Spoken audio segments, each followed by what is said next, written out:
Ladies and gentlemen, welcome back to the channel. I'm IWN, and we are live for your Extreme Rules 2022 review.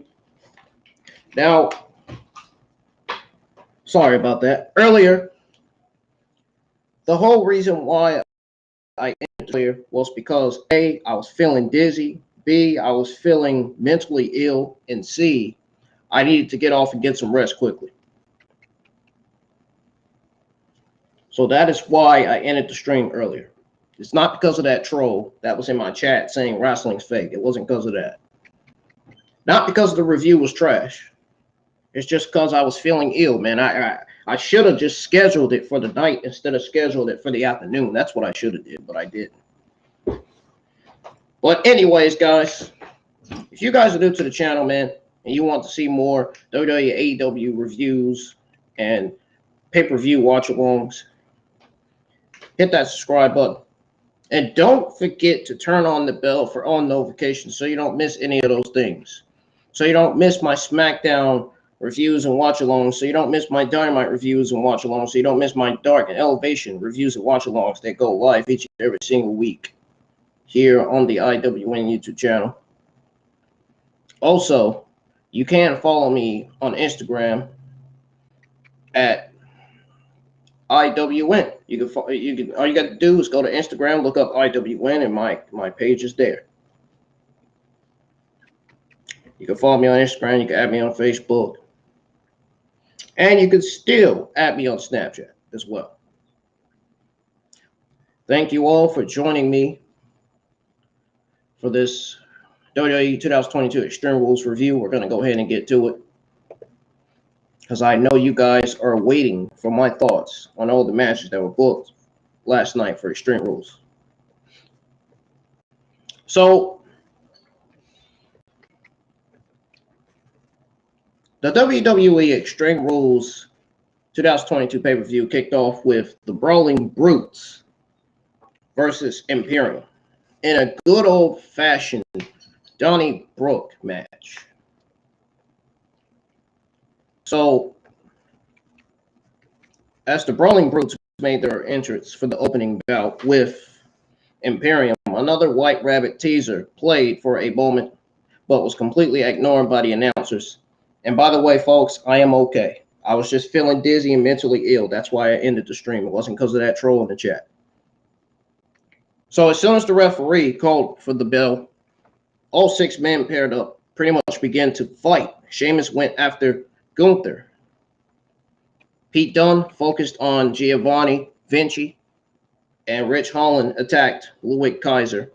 The ring was surrounded by barrels, a small bar setup, and several other things you would find in a typical European pub. All of it came into play, along with several other things in the ringside area.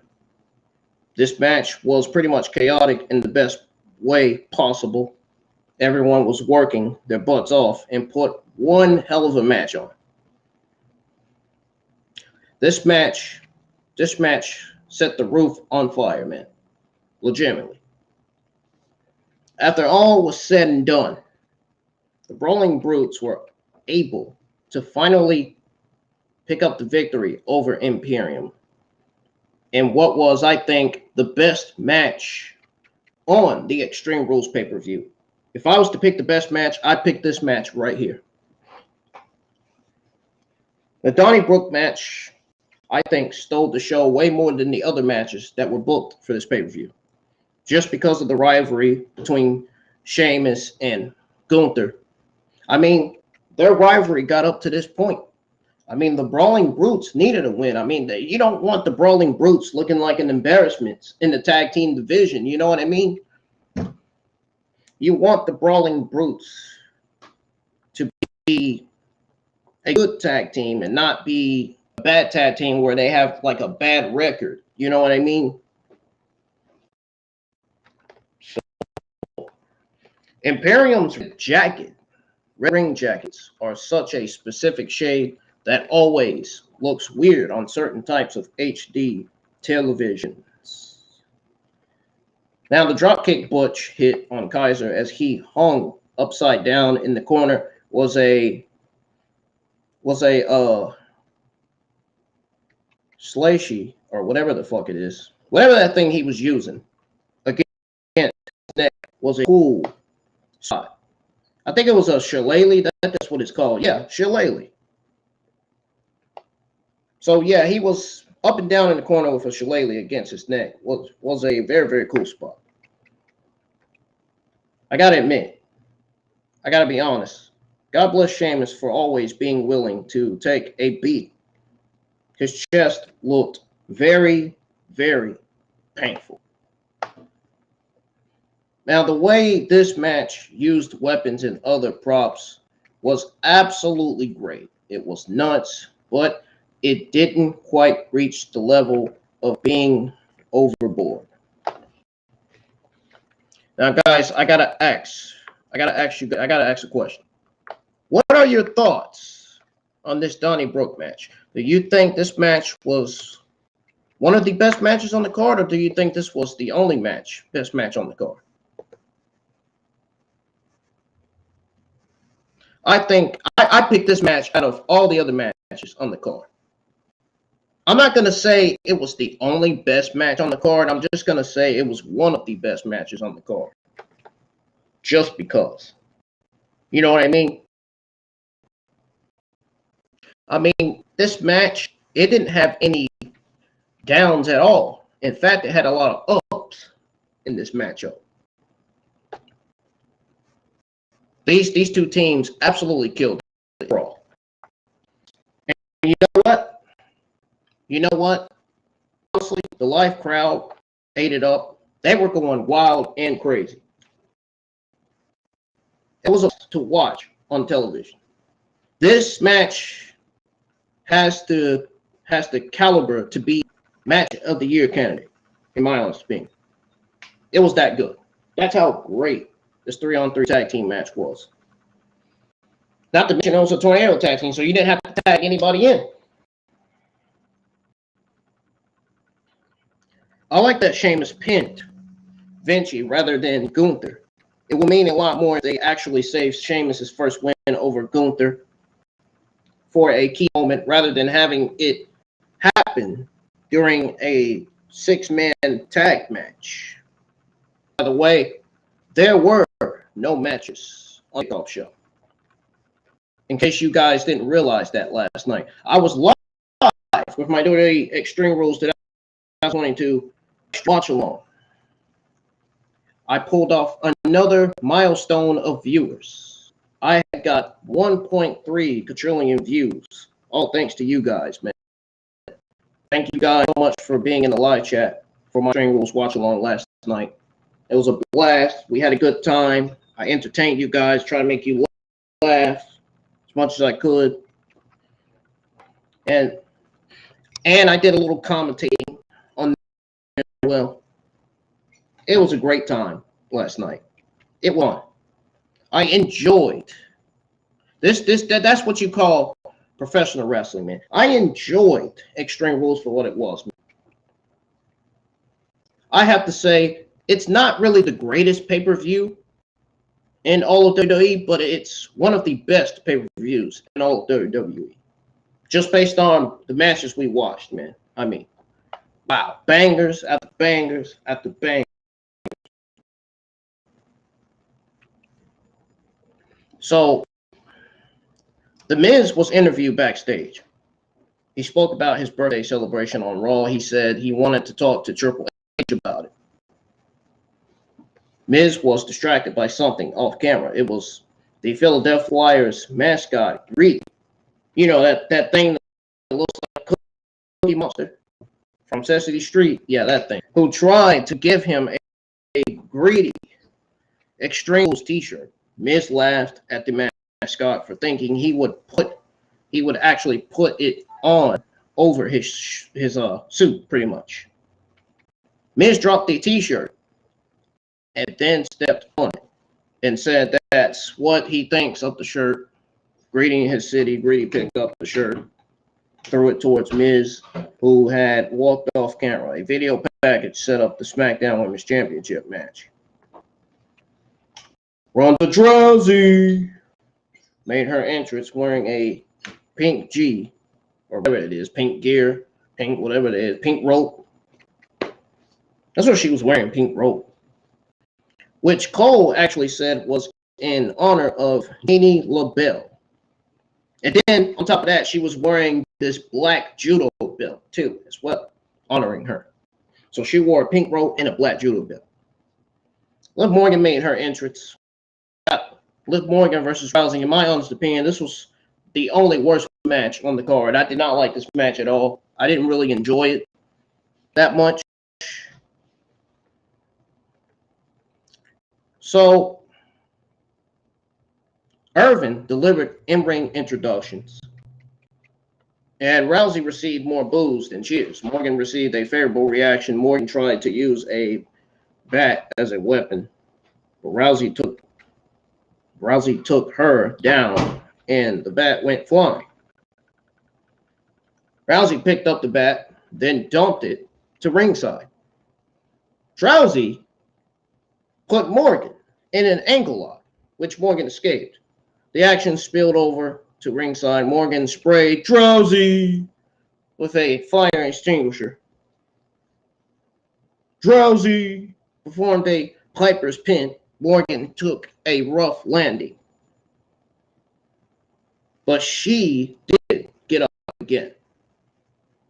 Rousey ended up winning over Morgan with a light baseball shot. Back in the ring, Morgan hit Rousey with a step-up enziguri.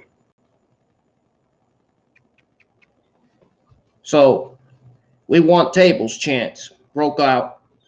We want tables chants broke out from the fans. And back inside the ring, Morgan hit Rousey with a step-up enziguri. And then once the chance broke out, Morgan picked up the bat and hit Rousey with it. So Rousey rolled to the floor and threw the GI at Morgan. Then took the black belt and whipped Morgan with it.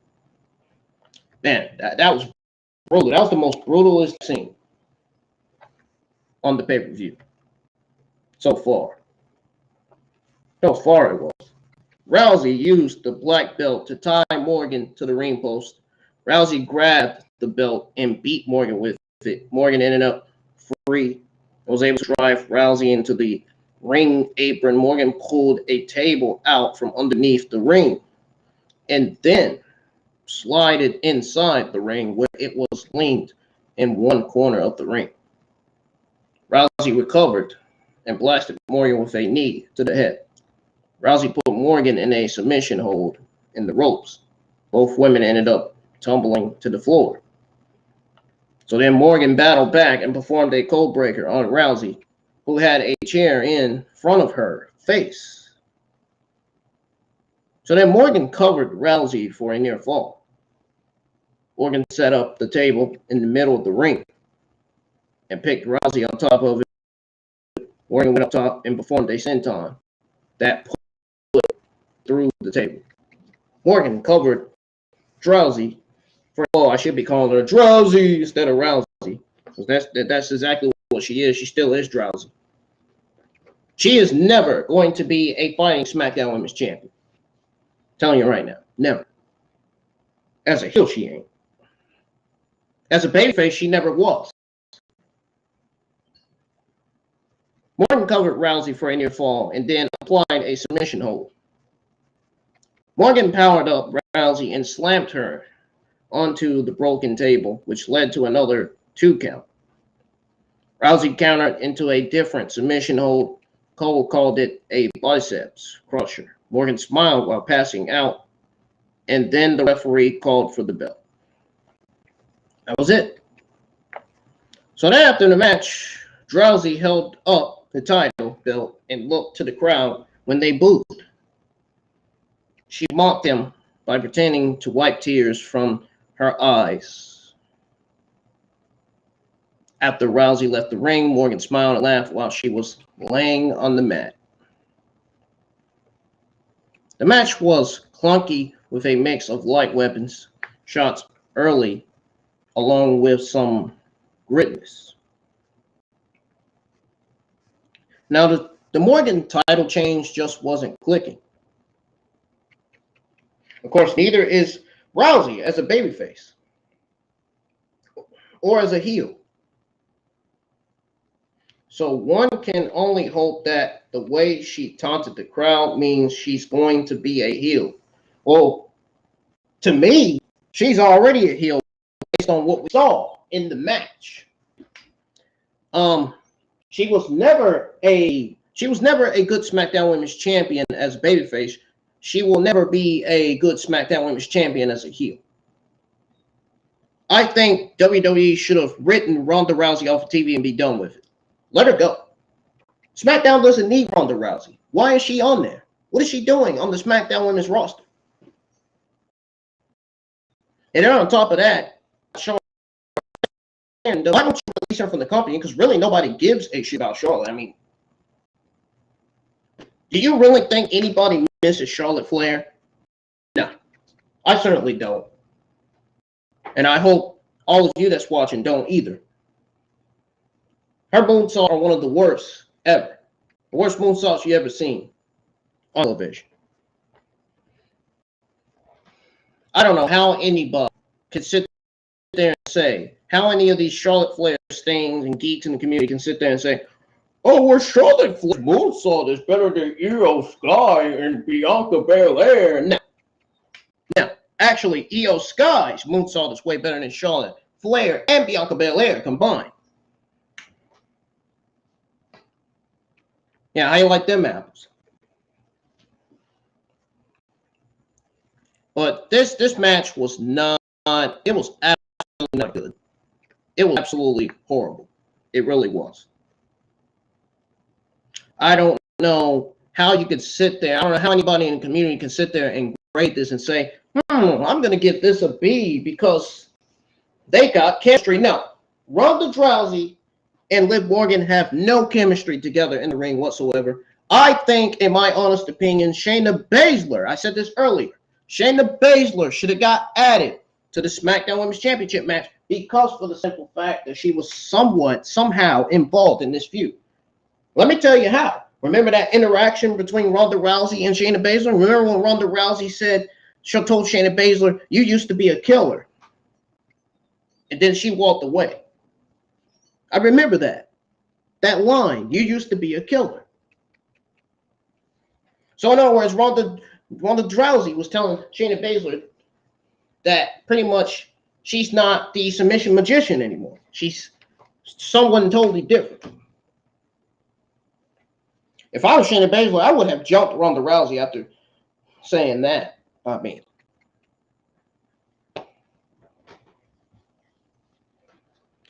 but Shayna Baszler should have been added to the SmackDown Women's Championship match to make it more enjoyable. If she was added, it would have been more enjoyable to watch.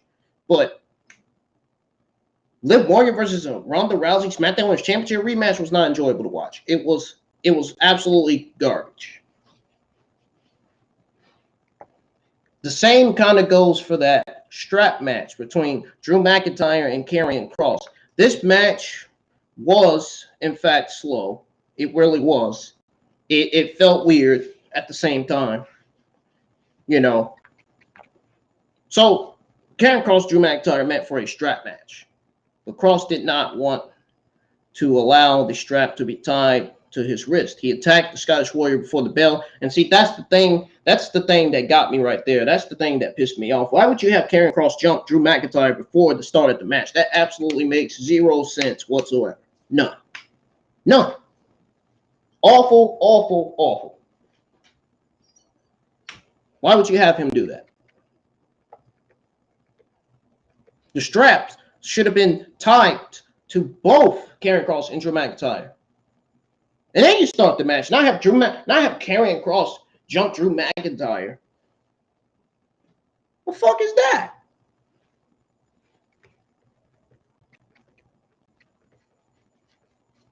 So They fought several minutes while the referee looked on from pretty much the ring, helpless to stop them. This bout was quite the fight. But you know what? It felt like something was keeping it from reaching the level they were likely hoping for, and that's the slow pace of the match. The way the match was, how slow the match was. It's that simple. If the match was just too slow. Kross and Drew McIntyre should have been quicker in the ring.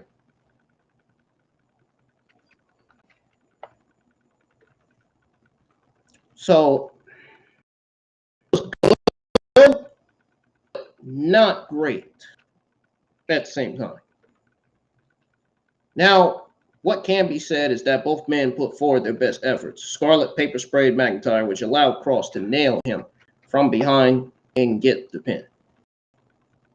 It was the first time since his return that you could see how busy Kross hair has gotten since he actually stopped shaving his head.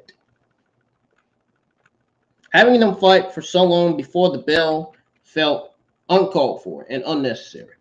It was absolutely straight up nauseating. It really was. It was absolutely god-awful. Now, it was surprising how long it took some of the welts to start showing up.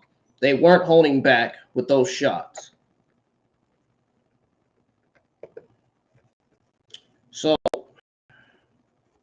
you know, the crowd was very quiet when Kross was on the offensive. Now, the effort was there. It's just both guys were going too slow. They were going too slow, man. And you know, Scarlett did use the spray to give Karrion Kross a win while also protecting McIntyre.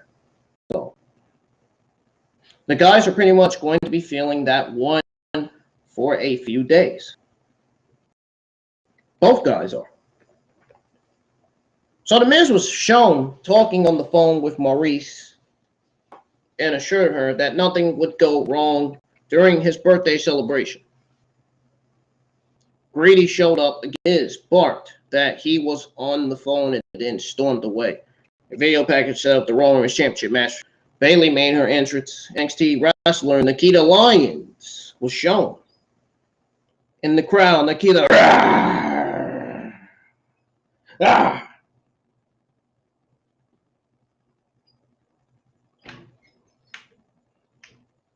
Bianca Belair made her entrance. So we got Bianca Belair defending her Women's Championship against Bayley in a ladder match for the Raw Women's Championship. Justin Roberts delivered in-ring introductions for the title match. Ladders were set up around the ringside area. Bayley had Belair down in the corner early on.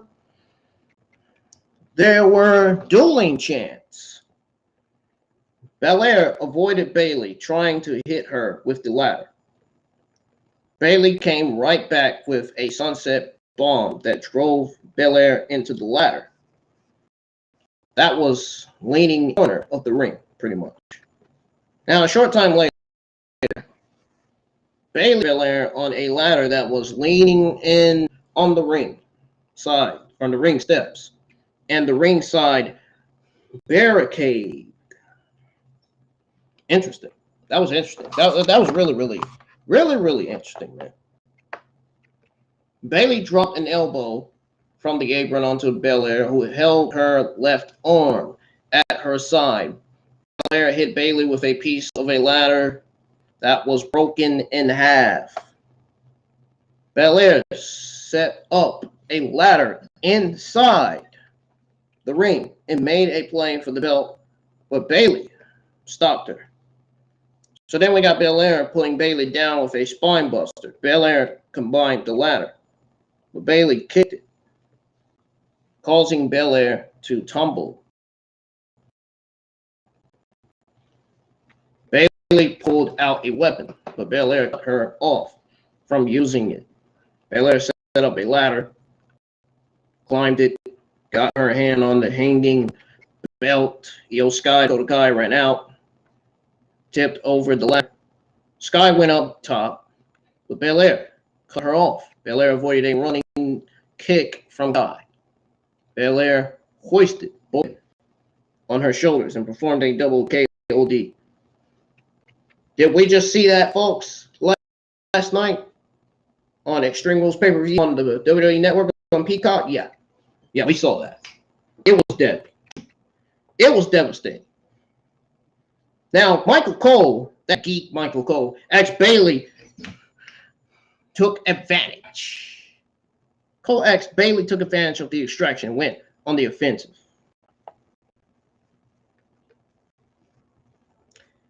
Cole asked, did we just see that? That's what he asked. Yeah, Michael Cole, you geek. We saw that. We know. It doesn't surprise us that Bianca Belair has power. She's the strongest, the fastest, the toughest, the smartest. Yeah, we know. We get it, man. We get it. Bayley placed a ladder in the corner over the middle rope and then put Belair down with her rose plant finisher. Bayley struggled with the standing ladder, but then pulled it over Belair, who was down pretty much on her back in the middle of the ring. Belair climbed the ladder, or Bayley climbed the ladder. Belair pushed it up, bench style. Bench press style, causing Bayley to fall and crash into the ropes. Both wrestlers climbed up opposite sides in the middle of the ring. They fought near the top ladder. Bayley slammed Belair's head on a run of the ladder. Bayley went for the belt, but Belair recovered and used her braid to whip Bayley. And then Belair hoisted up Bayley for a KOD while Bayley held onto a small ladder. Belair performed the KOD. Bayley landed on the ladder. Belair climbed the main ladder and pulled down the belt to win the match. This was a very, very highly anticipated, fantastic, entertaining ladder match with good effort from both Belair and Bayley. I have to say, I'll go on the record right now and say this match was way, way, way more better than that strap match between Karrion and Kross and Drew McIntyre. And also, this match was way more better than Ronda Rousey versus the Smackdown Women's Championship. That match was better than 2 matches on the Extreme Rules card. Now, the Fight Pit match was better than the match that I just went over with you guys. So, I thought we might see Bayley go over so that all Damage Control members had title belts. That's what I thought. I think that was the right call, the right decision. That would have been the right direction going forward in WWE, having Bayley beat Bianca Belair to become the new Raw Women's Champion. I mean, it only makes sense. It only made sense for her to beat Bianca Belair. However, it didn't make sense for Bianca Belair to retain. Let's be honest, her title reign as Raw Women's Champion hasn't really been all that good. Wait, said that earlier. It hasn't really all that great. Now, she had a few ups and downs as Raw Women's Champion, but I think it would have been better for Bayley to beat Bianca Belair to become the Raw Women's Champion, just because Io Sky and Dakota Kai are the WWE Women's Tag Team Champions. That way, Damage Control can have all the gold, almost all the gold in WWE. Heck, you might as well give Bayley the SmackDown Women's Championship too, while you unify both SmackDown and Raw Women's Championships. Shoot.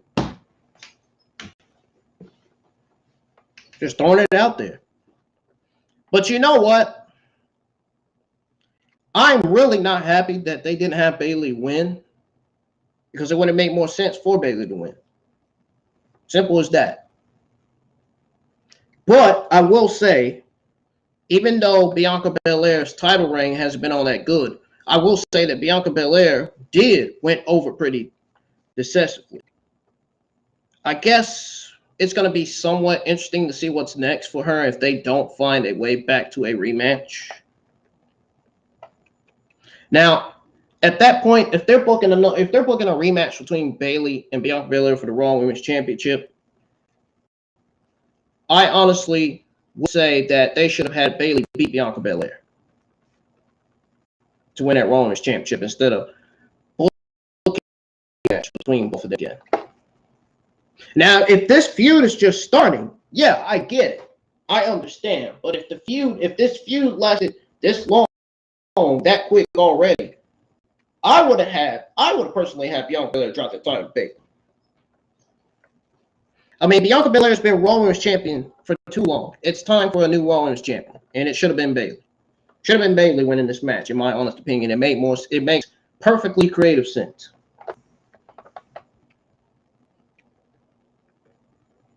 Heck, she deserved that title more than Bianca Belair. Bayley is great. I mean, I don't know how some of these geeks online don't think that Bayley is great. She is the trailblazer. She's the trailblazer of the women's revolution, of the Smackdown and Raw Women's divisions, man. She's one of the all-time greats. Same with Sasha Banks, man. Bayley and Banks were the ones that carried both the Raw and SmackDown Women's divisions. If it wasn't for them, the divisions would be in shambles. I'm telling you. Without them, the division would be no more. Both divisions at that point would be complete trash. And I'm not kidding. I'm being serious. So I'm interested to see what's next for the Bianca Belair Damage Control feud going forward. I think the next pay-per-view is Survivor Series. And if Survivor Series come up, I personally have Bianca Belair, Alexa Bliss, Asuka, Raquel Rodriguez, and Shotzi Blackheart versus Damage Control and Sasha Banks and Naomi.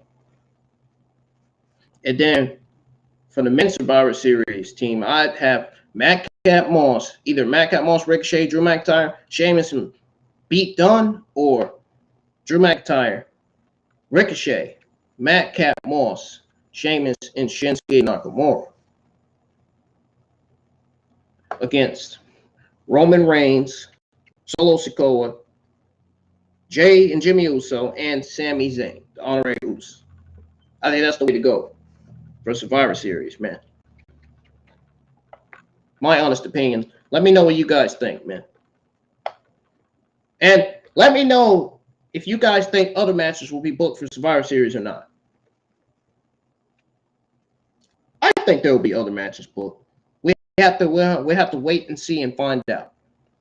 Now, a Roman Reigns video package aired, and then Cole hyped that his next title defense would be against Logan Paul at the WWE Crown Jewel event. I'm going to be honest with you. I think it should have been more against Madcap Moss than Logan Paul. That would have been a better choice right there. Just because Logan Paul is not a WWE superstar. He's a celebrity. Why do you have a celebrity WWE? What on earth kind of sense that makes to have a celebrating WWE fight against one of the all-time greats, Roman Reigns, the tribal chief, the head of the table? Roman Reigns is going to absolutely smash through Logan Paul. Logan Paul has zero chances of beating Roman Reigns. He has no chance. No chance in hell. I don't care what anybody in the community has to say about it. I don't care what these fake wrestling sources have to say. Logan Paul has no fucking chance of beating Roman Reigns at Crown Jewel. None at all. Zero. And I'm not referring to JD when I'm saying fake podcasters. I'm not referring to JD. I'm referring to podcasters that I don't freaking like. I like JD. JD is great at what he does on his podcast, and he knows that. He is honestly my only favorite podcaster in the entire IWC. Just to throw that out there, if I haven't thrown it out there before.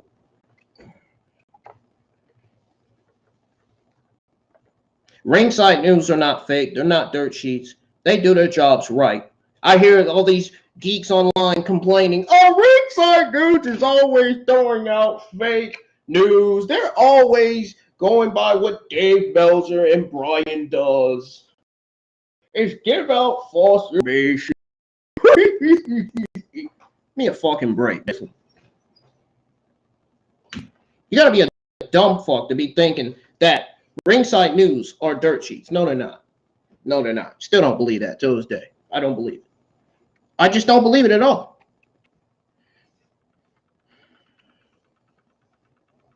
Give me a break, man. That is why I say get off of Twitter. Stay off Twitter. Twitter is full of toxic, robotic idiots in the community, man, that don't know any better. It's full of blue checkmark geeks in the community, man.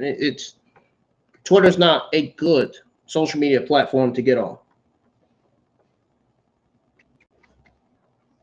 If anything, I recommend you to not get on any social media platforms. Facebook, Instagram, and Twitter are all toxic.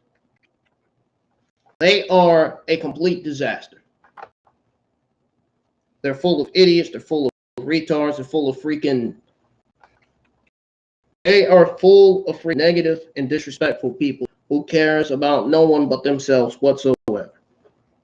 For an example, that Curvin guy, that troll, that Curvin troll came in my chat saying wrestling is fake. Clearly it's not. Don't listen to that. He's a troll. He's a freaking troll.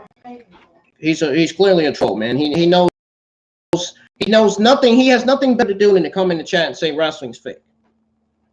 No, wrestling is scripted. Wrestling's real, not fake.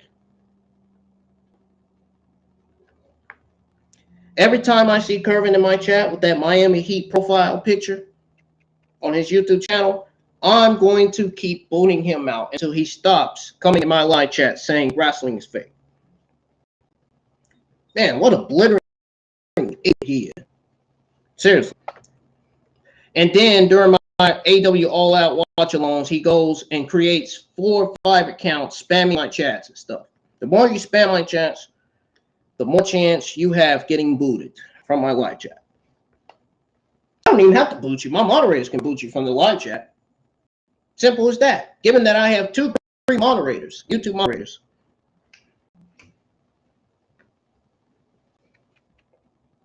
If you don't have nothing positive to say, folks, heads up. Get the fuck out of my chat. If you don't have anything positive to say. I don't got time for negativity.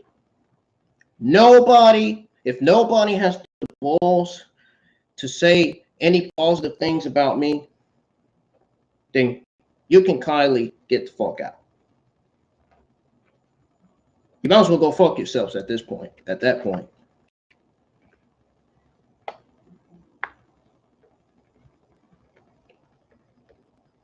Tired of people shitting on me, shitting on my channel, saying, oh, RWN's channel sucks. RWN doesn't know how to produce or stream content.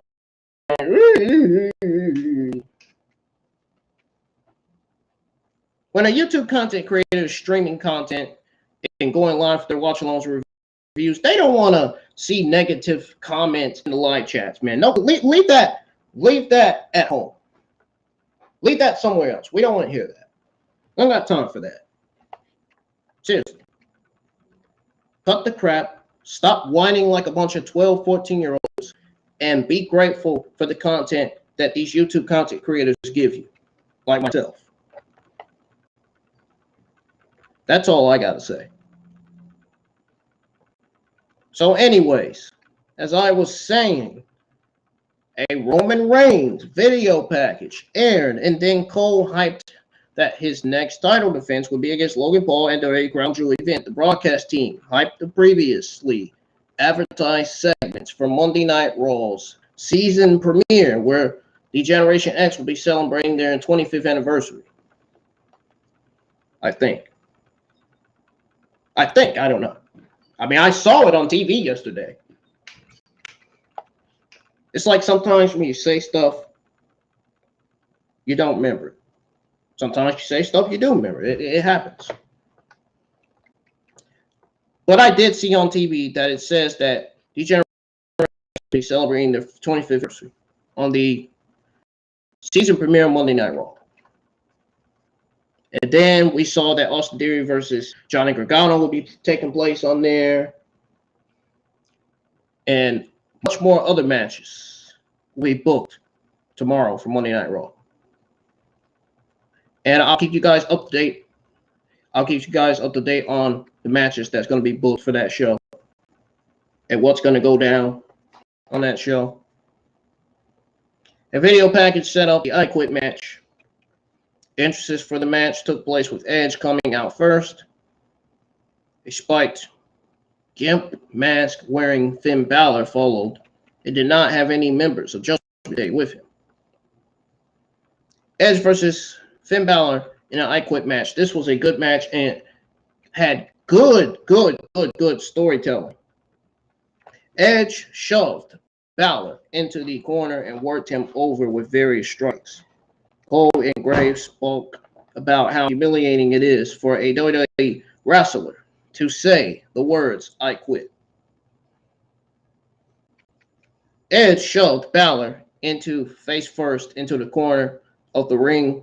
Referee Chad Patton held the mic out. Bálor said no. Cole said holding the mic would essentially be Patton's only job in this type of match. Bálor battled back, caught Edge in a leg lock, but Edge declined to submit. Edge punches his way out of the hold and sold knee pain when he stood up. Bálor ended up at ringside. Edge tried to follow. Bálor tried to hold him behind the ring. He pulled him behind the ring, skirting, and then stomped him. Edge declined to give up. Bálor threw more kicks at him and then pulled him out, slammed his head on the broadcast table. Edge declined to quit again. Bálor slammed Edge's head repeatedly out of frustration. Edge regrouped and dived Bálor through the timekeeper's barricade. Bálor decided to quit. Edge followed Bálor into the crowd and past two rows of chairs that were apparently being saved for something. Edge worked over Bálor with punches. He pretty much worked over Bálor with punches near the kickoff show set that was on the main floor. Edge suplexed Bálor on the floor. Never, Bálor said, when the referee put the mic by his mouth. Edge pulled out a hockey stick and hit Bálor with it. Bálor tried to escape, climbed onto the kickoff show set's desk, joined him, used this while applying a crossface. Bálor and trying to get away. Edge followed Bálor up the steps. Bálor attacked Edge near the entranceway into the concourse area. Bálor charged Edge, who hosted up Bálor, shoved him headfirst into the concrete overhang. Edge turned and looked to the ground and went for a spear that Bálor sidestepped. Edge sold it as if he crashed balls first into the Hartwell.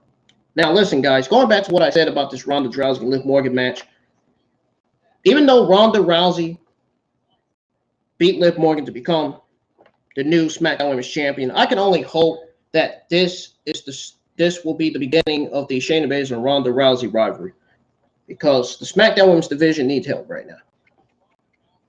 The SmackDown Women's division right now sucks. They need actual female stars that can get it done in the ring, that can get it done when it comes to a storyline, when it comes to segments, interviews. They need females that can do it all. They even need females that can get over with good character gimmicks and good character work. You want good baby faces and good heels in every wrestling promotion, especially the WWE. Very, very important.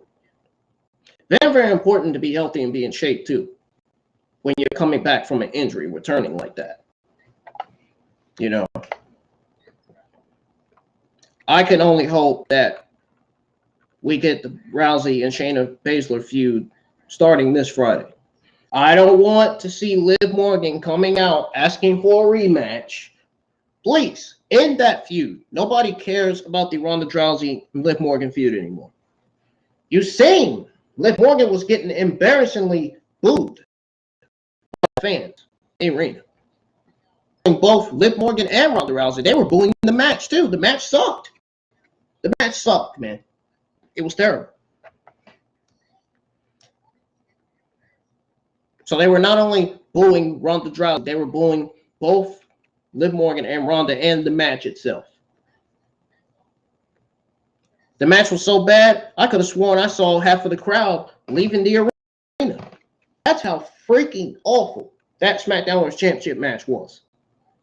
Legitimately. But anyways, as I was saying, where was I? Edge sold it as if he crashed balls first into the Hartwell. Before that, Edge turned and looked at the crowd, then went for a spear that Bálor sidestepped.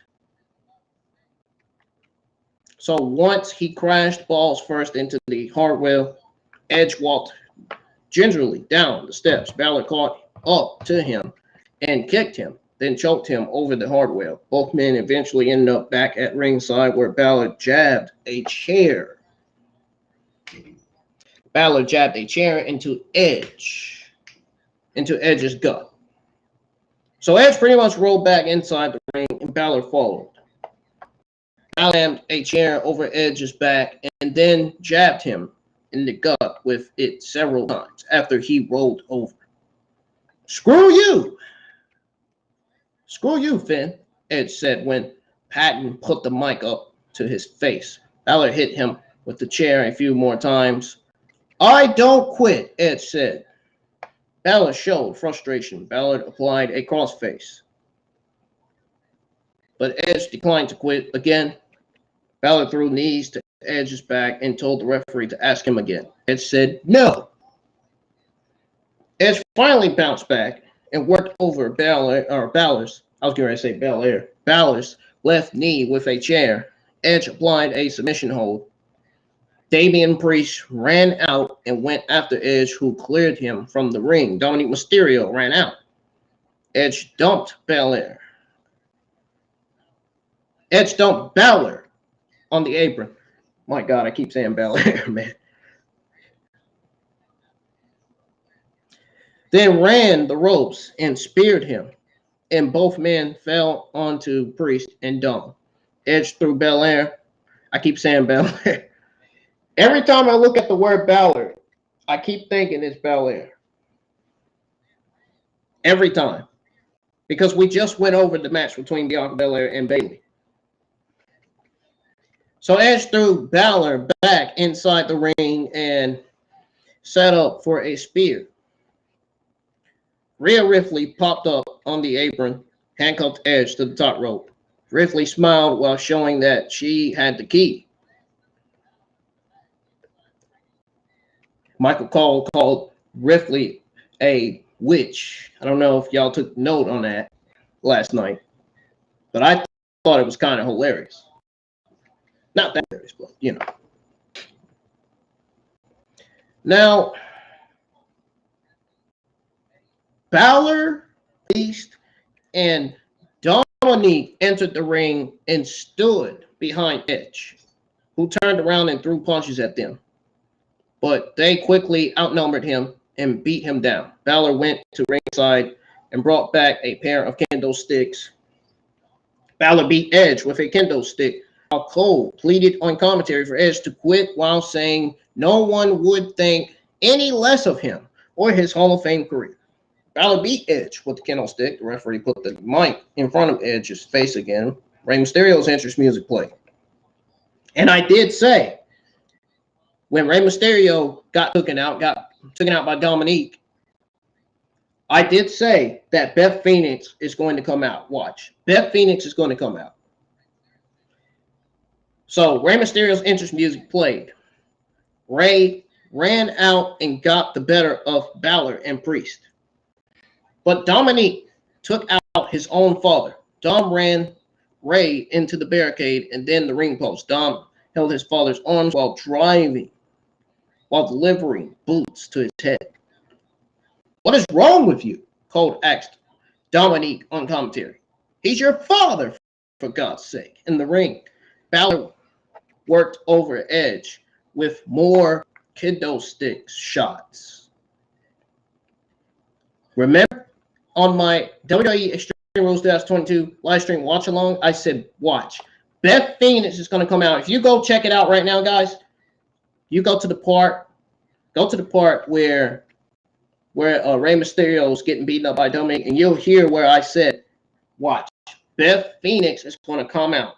And darn she did. I was right again. Darn she did, man. Beth Phoenix entered the ring and took the candlestick from Bálor and then worked him and Priest with it. Dom climbed onto the apron and then dropped off when Phoenix swung the broken kendo stick at him. Rhea Ripley entered the ring, ended up going face to face with Phoenix while the crowd erupted in a yes chant. I would love to see a storyline. See that feud. Holy shit, man. I think that feud would elevate the women's division right there, man. That feud right there going forward. Phoenix and Ripley threw punches at one another. And remember, Phoenix got out of retirement to feud with Natalya, I think. I don't remember who she feuded with when she got out of retirement. I don't even remember. It was either Natalya or somebody. It was somebody. Phoenix ran the ropes and speared Ripley. Phoenix got the handcuff key and released Edge, who got right up and speared Priest. Caught Dom ring. Dom backed off and offered a handshake. Edge shook Dom's hand and then kicked him in the balls. Bálor returned and put Edge down with a sling blade clothesline. Bálor went to the corner for a move, but Edge speared him. So then Edge got up and speared Bálor 2 more times, while Phoenix cheered him on from ringside. Edge had Phoenix bring him a chair. Edge broke the bottom bar of the chair off and then used it while putting Bálor in a crossface. So pretty much Priest and Ripley entered the ring. It hit Phoenix with a pair of brass knuckles. Priest took out Edge. Priest held place where Bálor hit him with a coup de grace. Bálor went up top and performed his finisher 2 more times. Cole said, Edge must have broken ribs. Bálor took the mic from the referee and told Edge that it was his last time to say it. Go to hell, Edge said. The crowd cheered. Cole said he couldn't believe Edge's courage. Graves said there was a fine line between courage and insanity. The male Judgment Day members held Edge while Ripley brought a chair inside the ring and placed it under Phoenix's head. Bálor gave Edge 1 more chance. Ripley grabbed a second chair and went up for a concho or whatever it is. I don't know. Said he. So Finn Bálor defeated Edge. So after the match, Ripley performed that move on Beth Phoenix anyway. Judgment Day left the ring. Edge covered his wife and showed great concern. Ray and some referees and producers entered the ring. So, it seemed like the first half of the match worried a lot of people that was watching my stream. But as was the usual awkwardness with the referees asking the wrestlers if they quit, even though no one actually thought they reached a point in the match where that would happen. The second half of the match was fantastic. Edge totally had the crowd behind him, particularly when he finally got his hands on Dominic Mysterio. Now, I think, honestly, the finisher probably would have involved something happening to Beth Phoenix or even her dollars being threatened by Judgment Day. But the way they did it with Ripley was absolutely spot on, brilliant, spot on, fantastic, spot on, terrific, if you will. Now, Rhea Ripley got Edge to quit and still performed that move on Beth Phoenix. Hitting Beth Phoenix on the back of her head with the chair. Because she had Beth Phoenix laying on the chair that was laying flat in the ring. And then she got the other chair in her hand and hitting her in the back with it. Hitting her in the neck with it.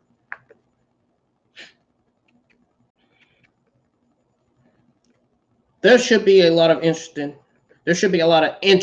in Edge and Beth Phoenix teaming up to face a member of Judgment Day and Ripley at some point. I would rather see Beth Phoenix feuding with Rhea Ripley, to be honest. But if that's where they're going, then I'm all in on it.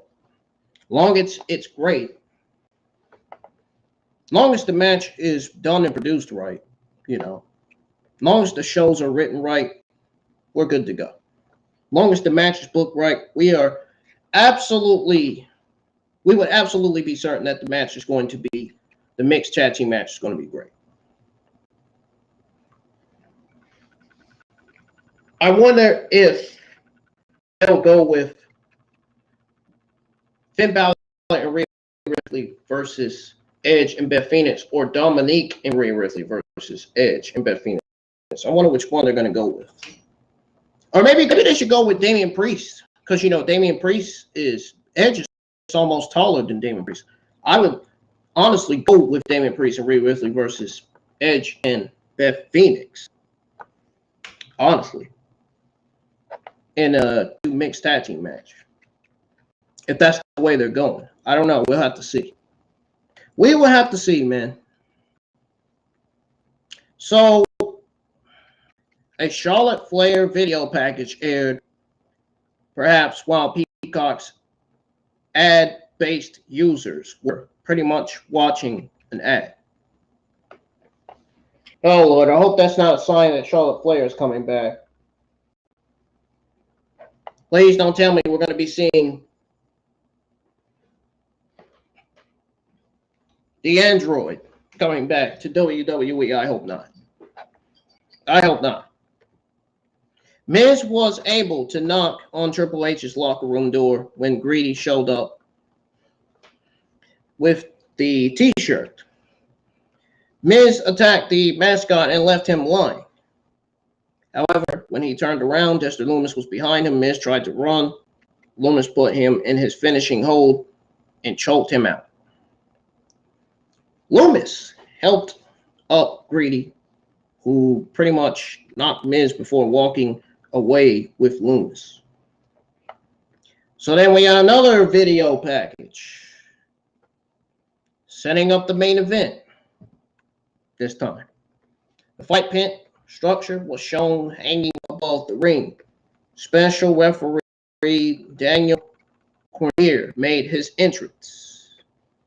Cole said there may not be a bigger WWE fan than Cormier. Riddle made his entrance without the scooter. Cole pointed out that Cormier never beat John Jones, as Riddle beat him in high school. Thank you, Jimmy Smith.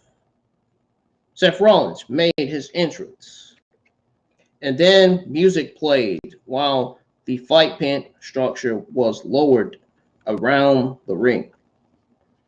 So we pretty much got Matt Riddle versus Seth Rollins in a fight pit match with Daniel Cormier as special referee. I wonder why people left the chat. That's weird. I had like 6 people in here. Anyways, Cole pointed out that the ring had no ropes and there were no doors on the fight pit structure. A "We Want Wyatt" chant broke out briefly. Riddle leaped in the air and pushed off the cage with his feet, or same thing. It then dropped Rollins with a kick. Riddle threw punches at Rollins and instantly hit the referee. That was not a good look on Riddle's part. Now, Cormier stepped in and ended up tossing Riddle to the mat. Cormier asserted his authority, and Riddle was receptive. But Rollins took advantage of the distraction by hitting Riddle. Rollins tried to butter up Cormier, blew him off. Riddle went for a submission hold, but Rollins put Riddle's thumb in his eye. Once he put his thumbs in his eye to avoid it, Rollins ran Riddle into the cage. Cormier checked on Riddle. Rollins moved Cormier aside to get to Riddle. Cormier pulled Rollins off of Riddle and backed him against the cage. Cormier told Rollins that he was there to fight Riddle and told Rollins not to touch him again. A short time later, Rollins put Riddle down and then climbed up the side of the cage, turned, and frog splashed Riddle. That was a very, very, really, really good, brilliant frog splash by Seth Rollins. Cormier countered. He counted, and Riddle started getting up at his 8th count. So Rollins stepped in and attacked Riddle. Rollins told Riddle that he's a loser. He said, "You're a loser. You're a loser." Rollins said, "Riddle knows it. The people knew it, and Riddle's own family knows it." Rollins went for a Imperium necktie. He pretty much went for a necktie. I'm just going to put it like that. He went for a necktie, but Riddle avoided it. Riddle backdropped Rollins, who landed on his feet. Riddle dropped Rollins with an RKO out of nowhere. So both men stayed down and then got up to beat Cormier's count. Rollins ended up climbing. He ended up climbing to the top level of the structure. He walked around the catwalk and played to the crowd as they chanted his entrance theme. Riddle climbed the cage. Rollins was waiting for him and threw punches at him while Riddle held onto one of the chains that was used to lower the structure. Riddle put Rollins in a rear naked chin lock. He put him in a rear naked chin momentarily. Rollins grabbed the arms of Riddle. I was going to say rear naked chin lock. That's what I was going to say. Rollins grabbed the arms of Riddle and pulled him pretty much into the chain a few times. So then after that, he pretty much slammed his head into the cage wall repeatedly. Like twice. Makes me wonder whether his arms was busted wide open or not. I don't even think I remember. I was live my Extreme Rules watch along last night. Rollins picked up Riddle and gave him a buckle bomb style power bomb into the upper cage wall. Now I did see that. I do remember that. It wasn't very impressive. Wasn't that impressive, but Graves even said that he expected it to be much worse. Corey Graves said that himself. We didn't say that. He did. Michael Cole didn't say that. He did. Remember that. To toss Riddle in the ring. But Riddle swung around on the chain to stay on the upper platform. Rollins put Riddle down with a pedigree. Rollins barked at Premier, who was still on the lower level. Cole explained that the match could only end inside the ring, not on the upper platform. Riddle avoided a stone Rollins with an RKO on the platform. Rollins rolled off the platform and back into the ring. Riddle leaped from the upper platform and hit a Proton splash on the way down. Riddle yelled out in pain while Premier checked on him, and then Rollins. Graves wondered if Riddle could recover from the move he performed. Riddle and Rollins both used the cage to pull themselves to their feet. Riddle went for a triangle, but Rollins hoisted him up and ran him into the cage wall once before slamming him to the mat twice. Riddle maintained the hold and barked at Rollins' tap. Rollins tapped to give Riddle the win. This was a really, really good match.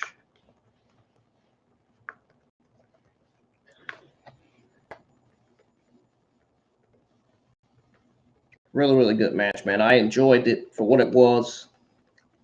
It was very, very fantastic. I love what both Matt Riddle and Seth Rollins did here.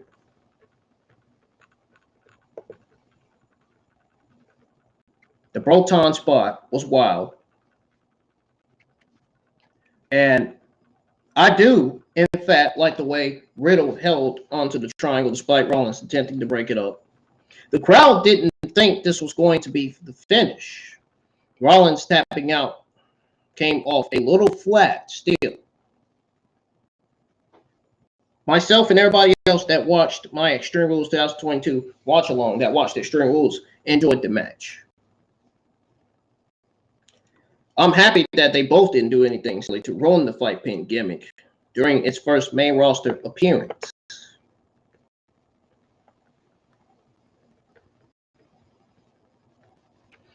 Now, my thoughts on the whole show. My thoughts on the 2022 Extreme Rules pay-per-view. It was an awesome night. We had a good time. In fact, on my WWE 2022 Extreme Rules watch-along, we pulled 1.3 quadrillion views. And I just want to thank each and every single person for being there. Take all those views, man. Thank you for your overwhelming support. Continue to support the channel any way you can. Those were amazing viewer numbers, man, that I got for my Extreme Rules watch-along. I've gotten those numbers, those view numbers before from my AEW All Out watch-along. Remember, that got 1 quadrillion views.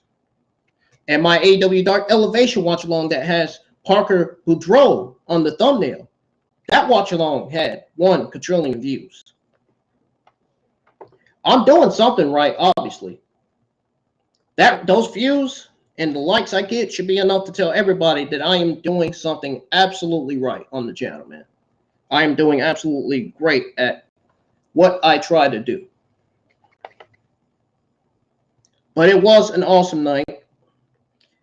Now, it was perhaps the best Extreme Rules in years because there wasn't just one special match, but the entire card of them.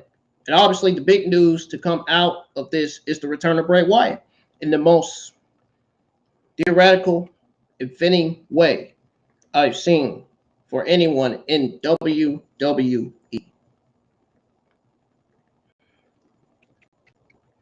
Now, let's take note that after the match, Premier raised Riddle's hand. Riddle and Premier headed to the stage area, and then the lights went out. and the fans used their phone lights while cheering loudly. Cole asked Graves if they were still on the air, a slow version of "He's Got the Whole Wide World in His Hands" played. Wyatt on a couple different parts of the arena, showed life-size versions of real people in costumes of the Firefly Funhouse puppets while the song continued to play. The cameras caught up to the broadcast table where a severed Fiend head was on the table. Cole scared away like a scared 11-year-old. A man wearing a Fiend mask was shown. They cut to a shot of a doorway on the stage. The Firefly Funhouse was shown with cobwebs, the various puppets lying motionless. A warped version of the Firefly Funhouse theme played. A television turned on and a shot of a demonic face was shown. And a warped version of Bray Wyatt could be heard speaking. They cut back to the doorway on the stage, which had light behind it. The door opened and the light shined through. It then turned off. The screen was black. Then Bray Wyatt walked through the doorway with a lantern in his hand. Wyatt wore the demonic mask that appeared on the television. A holy shit chant broke out. Wyatt removed the mask and revealed his face, which led to more cheers. Wyatt looked into the camera and said, "I'm here," and then blew out the lantern. An insect symbol appeared on the screen, and then the show concluded. So there it is, folks. They gave viewers like us a taste of Wyatt at the end of the show and wisely saved the rest for TV.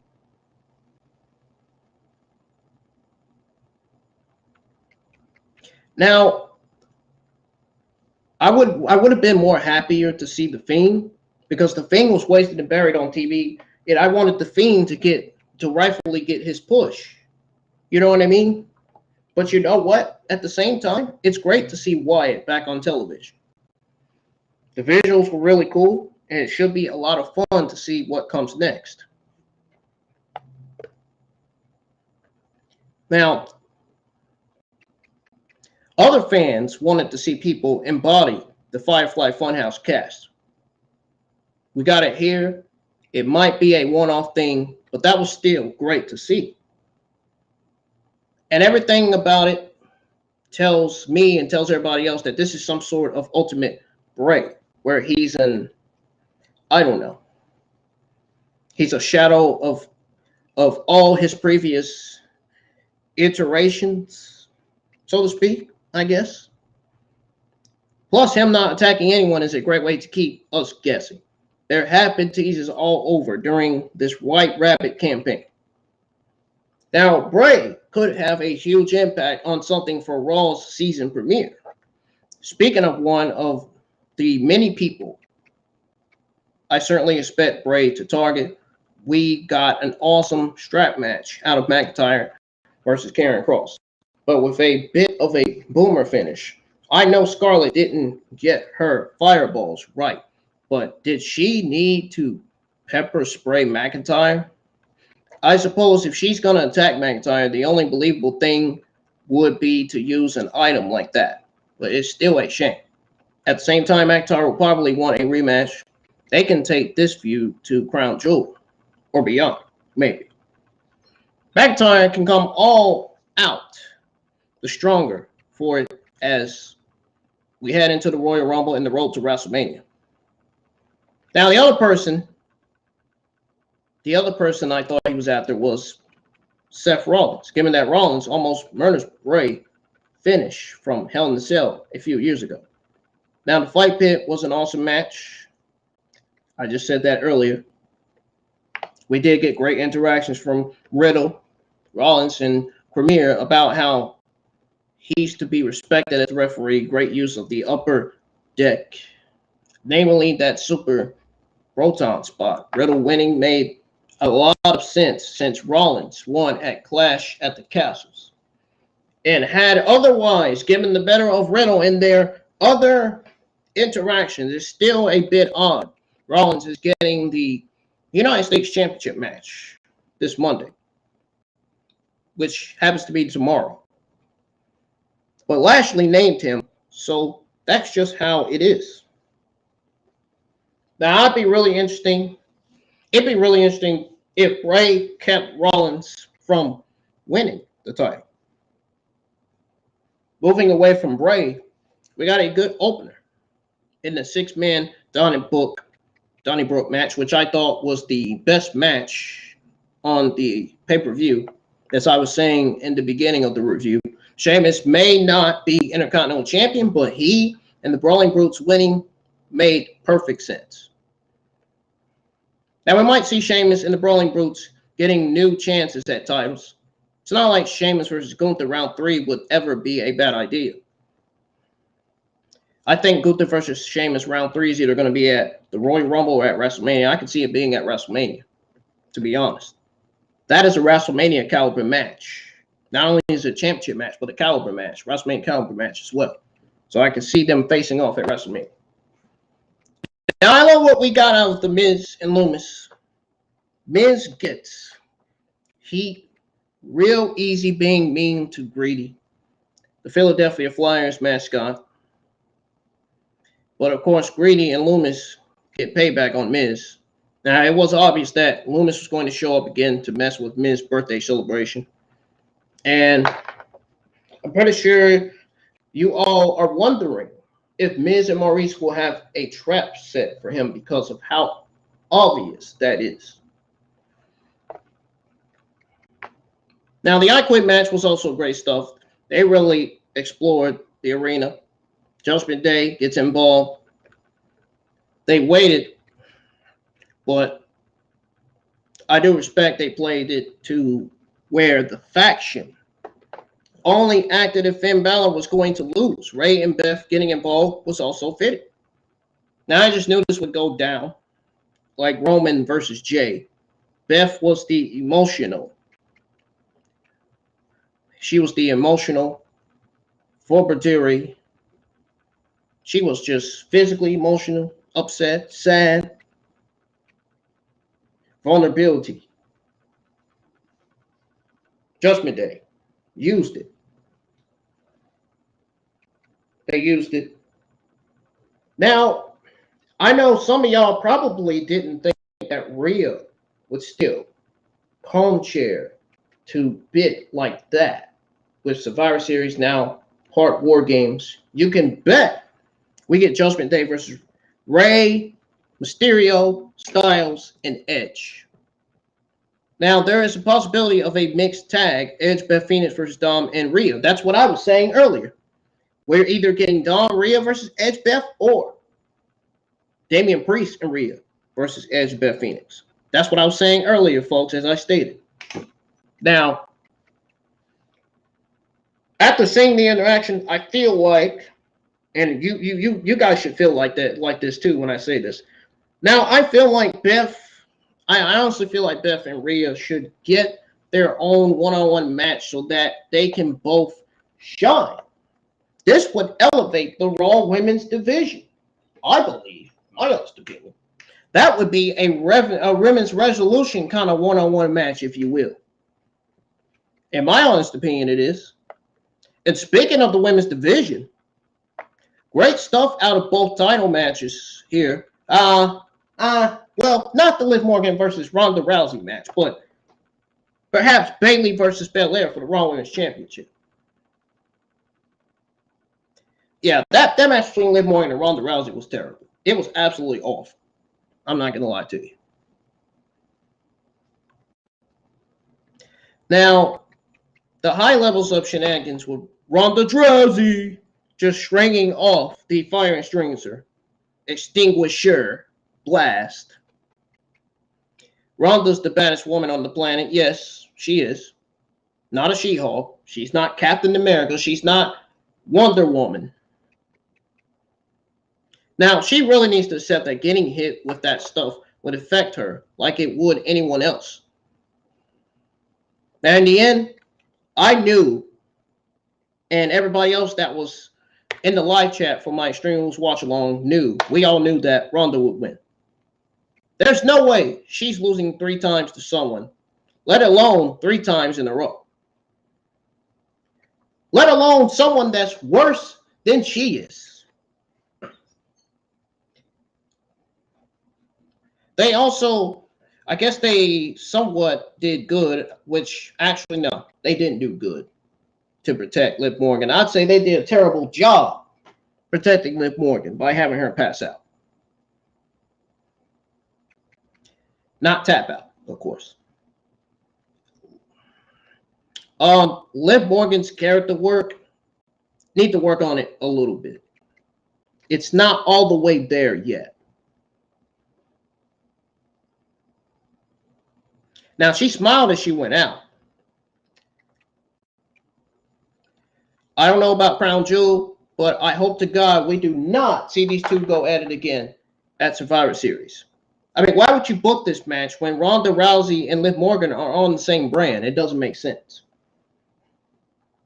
It doesn't make sense at all. Honestly, it should be Ronda Rousey versus Bianca Belair for Survivor Series. That's the case. I know you guys would like to see Ronda Rousey versus Bianca Belair. That would be a good match. That's a match candidate right there. That would be a very, very good match. Ronda, the heel, as Smackdown Women's Champion, Bianca Belair as babyface as Raw Women's Champion. That would be a great match. Or we could have got Bayley versus Ronda Rousey. I think Bayley versus Ronda Rousey makes no sense because they're both heels. Heel versus heel dynamic, babyface versus babyface dynamic makes no sense. We all know that. So that's why I said I guess it was somewhat a solid decision for Bianca Belair to retain. I just don't think it was the right decision. I mean, I think it was the right decision, but I don't think it was at the same time.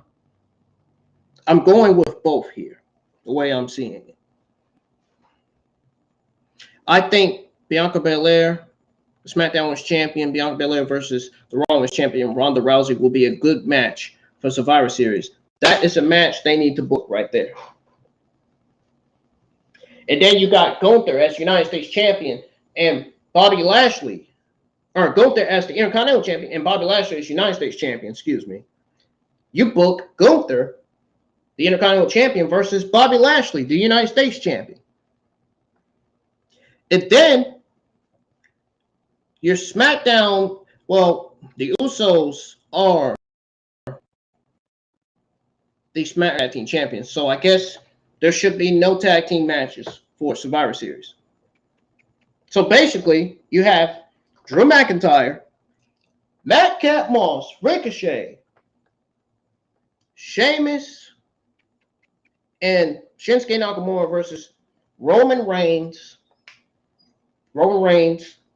Sami Zayn, Jay and Jimmy Uso, and Solo Sikoa. Or you can go with Drew McIntyre, Ricochet, Madcap Moss, Sheamus, and Pete Dunne versus Roman Reigns, Jimmy and Jay Uso, Sami Zayn, and Solo Sikoa, because let's be honest, the Brawling Brutes had a championship title match against the Usos. I think it makes sense to add Sheamus. I would rather see Sheamus teaming up with Madcap Moss. I'd rather see Sheamus and I'd rather see either Sheamus or Shinsuke Nakamura teaming up with Drew McIntyre, Ricochet, Madcap Moss, or Sheamus teaming up with Sheamus and what's his name, Pete Dunne, teaming up with Madcap Moss, Drew McIntyre, and Ricochet. Then Braun Strowman and Sheamus teaming up with Drew McIntyre, Ricochet, and Madcap Moss. I don't think we want to see Braun Strowman teaming up with Drew McIntyre,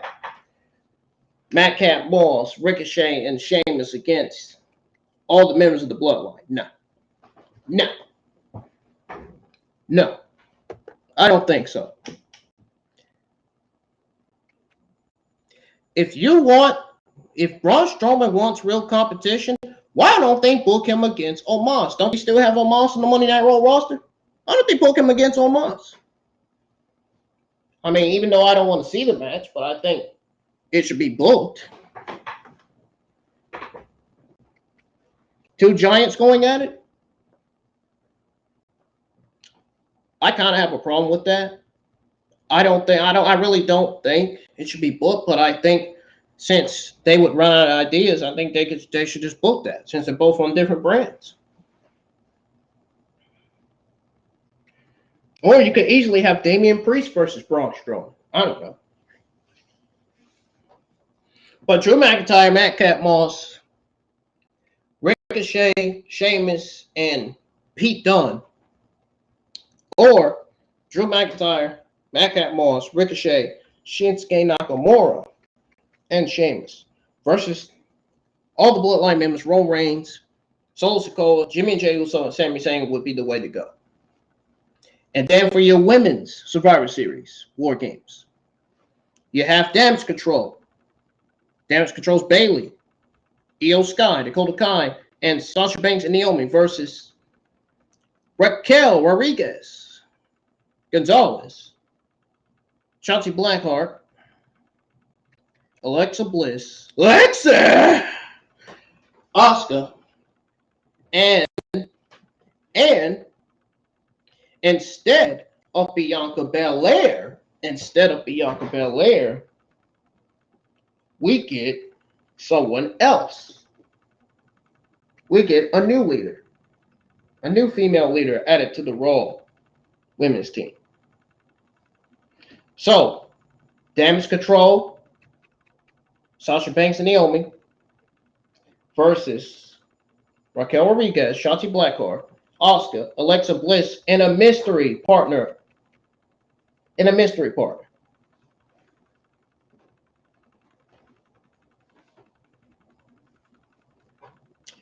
Whoever that's going to be, I don't know. Why? Because it makes sense.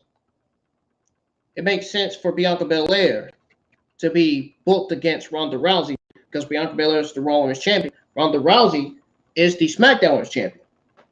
Champion versus champion for Survivor Series War Games. I think that's the way to go about it. They did the same thing with NXT. They did the same thing with Worlds Collide. Now they need to do the same thing with Survivor Series.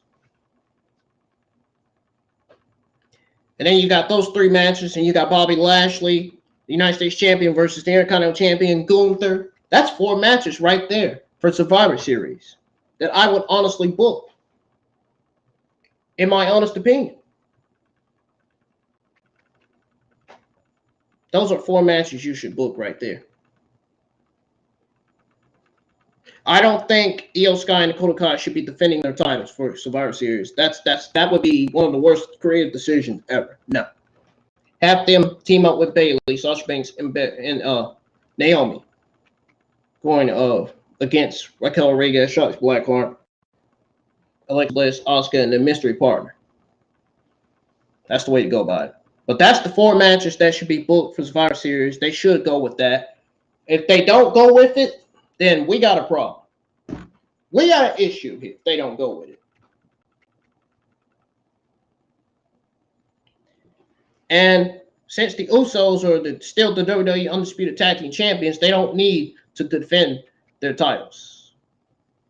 Or maybe they do. Nah. No, they don't. If Dakota Kai and Io Sky don't have to defend their titles, then the Usos certainly don't have to defend their tag titles either. So neither one, Io Sky, Dakota Kai shouldn't defend their WWE Women's Tag Team titles for Survivor Series, and the Usos should not defend their WWE Undisputed Tag Team titles for Survivor Series. So those 4 matches I just named, those are legitimately the 4 matches that needs to be booked for Survivor Series. I don't know what other matches besides those 4 matches that they're going to book on the card, but we'll just have to wait and see. Just have to wait like everybody else, you know. But honestly, my thoughts on Bayley versus Belair, that match was a great ladder match from both ladies.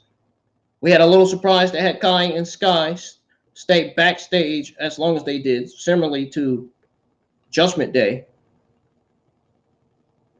Now, we all suppose that, it wouldn't be as good if it was 3-on-1 the entire time. That would be absolutely god-awful. It would. Now, in the end, damage control didn't make a difference, and Bianca comes out on top. That is actually quite the surprise. I was actually shocked as well because I thought Bayley was going to become the new Raw Women's Champion. I thought she was going to beat Bianca Belair to become that new Raw Women's Champion. I thought she was, but we moved to see the faction do as Bayley said in falling back to Dakota and or Io, going after the Raw Women's Championship now. Bayley made it clear this isn't about her becoming champion. Just that Bianca needs to be dethroned. The Raw season premiere will give us more. Now, I wouldn't be surprised if there was a big contenders match that Damage Control rigs to make sure one of their members win.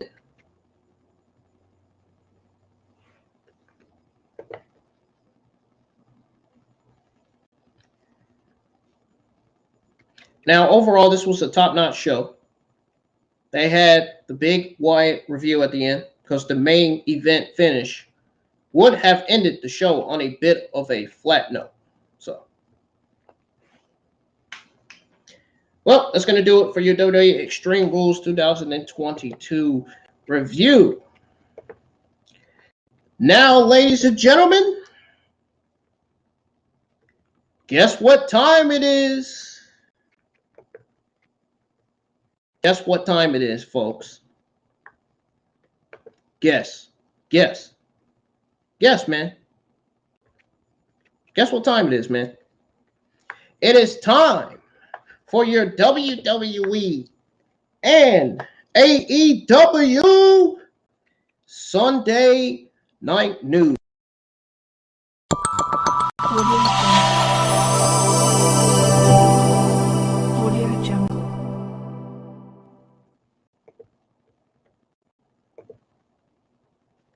Now,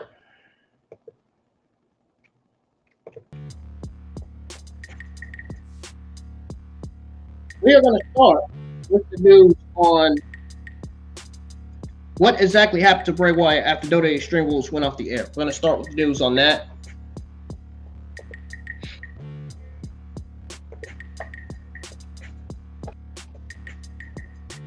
So, it says here that WWE started dropping White Rabbit teams during live events where they put Jefferson, Airball.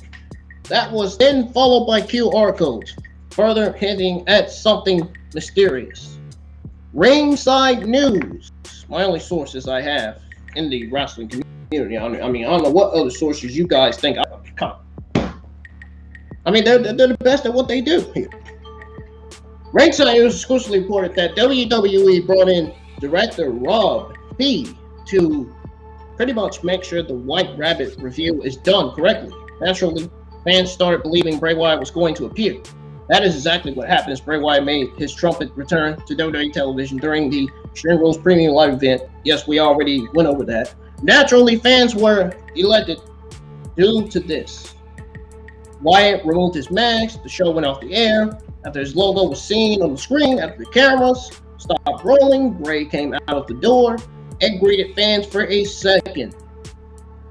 However, he quickly went back as the fans continued cheering.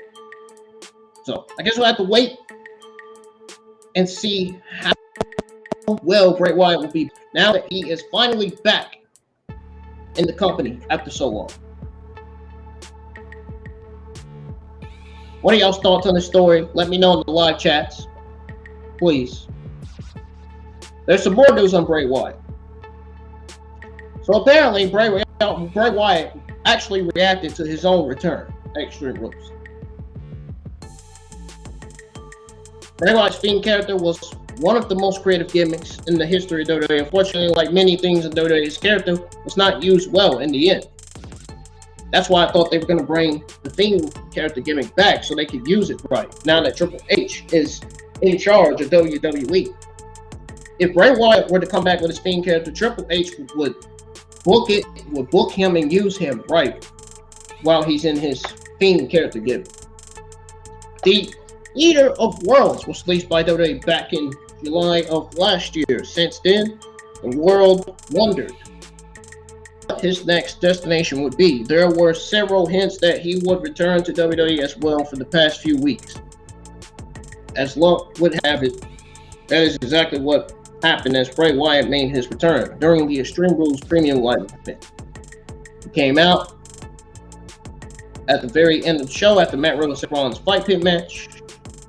Following the conclusion of the show, Wyatt took to Twitter, reacted to his return. He tweeted a video of a young fan in which she can be seen elated to witness his return. He says, and I quote, "This is why I miss you two, all of you."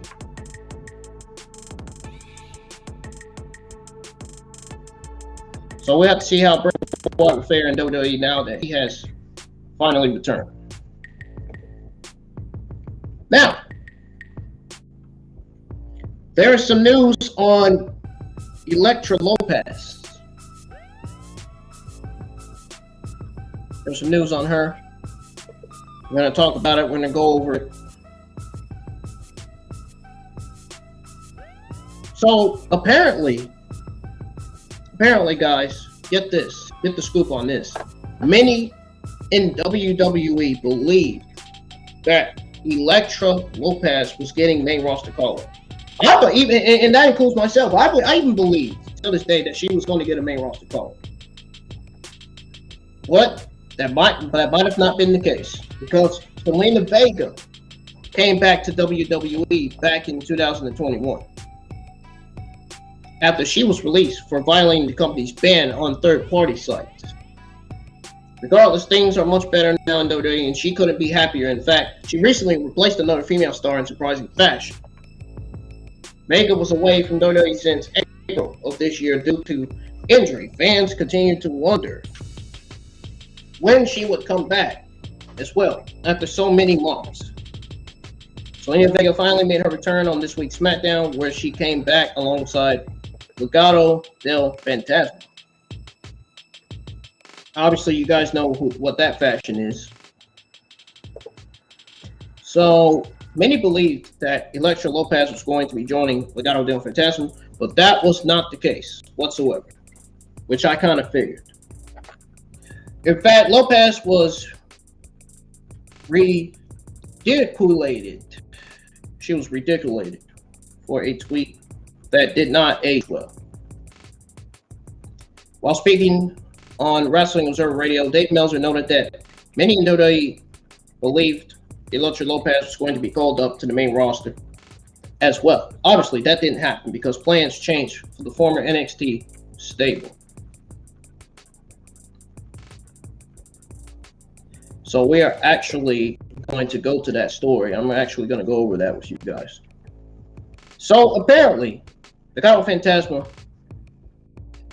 as far as Elektra Lopez's tweet goes about Legado Fantasma sticking together, mocked by fans after Zelina Vega replaced her. So after they left NXT, Elektra Lopez sent out a tweet to imply that they were sticking together. Obviously, that didn't age well. She said, and I quote, "Familia always stick together," end quote. Elektra Lopez was part of the faction, but she didn't debut on the show this week. Fortunately, she was brutally trolled by fans for not being in the group anymore. What kind of dumb story is that? I'm just asking. That is one of the more dumbest stories I've ever heard. Legitimately. Now, fans were quickly to jump on this tweet and point out how it aged like milk. Only time will tell what her future in WWE holds. As previously noted, WWE dropped Elektra Lopez from the group and replaced her with Vega, who had been out with an injury. So I guess we'll have to see and wait and see how Zelina Vega will fare with the faction. Wow, man. Lame. Now, while speaking on Wrestling Observer Radio, Dave Meltzer noted that many in WWE believed ELEKTRA Lopez was going to be called up to the main roster as well. Obviously, it didn't happen. His plans were changed for the former NXT stable. It says here, and I quote, "I don't know what's going on with ELEKTRA, but she's not being called up. Everyone was under the impression she was going to be called up, including her, but they changed their minds, so she wasn't," end quote. As previously noted, WWE dropped ELEKTRA Lopez from the group and replaced her with Vega, who had been out with an injury. I think Zelina Vega is going to be a good mouthpiece for the Legado del Fantasma faction. If she can do it with Andrade, then she damn certainly can do it with them. Now, what's y'all's take on WWE replacing Zelina Vega in this stable? Sound off in the live chat right now. Please, I would appreciate it. All right, moving on to the next news. We have some news on Sasha Banks. We got some news on Sasha Banks, baby. Something the New Day would probably say. New Day's Kofi Kingston and Xavier Woods. I'm glad they got rid of Xavier Woods' King character gimmick, man. That shit was awful. I ain't even gonna lie to you. Sasha Banks apparently was mentioned during Extreme Rules for the first time since WWE Walkout. Sasha Banks and Naomi have been the subject of a lot of discussions for months now. Now, this is due to them walking out in the middle of WWE Raw back in May. She was also mentioned for the first time in months.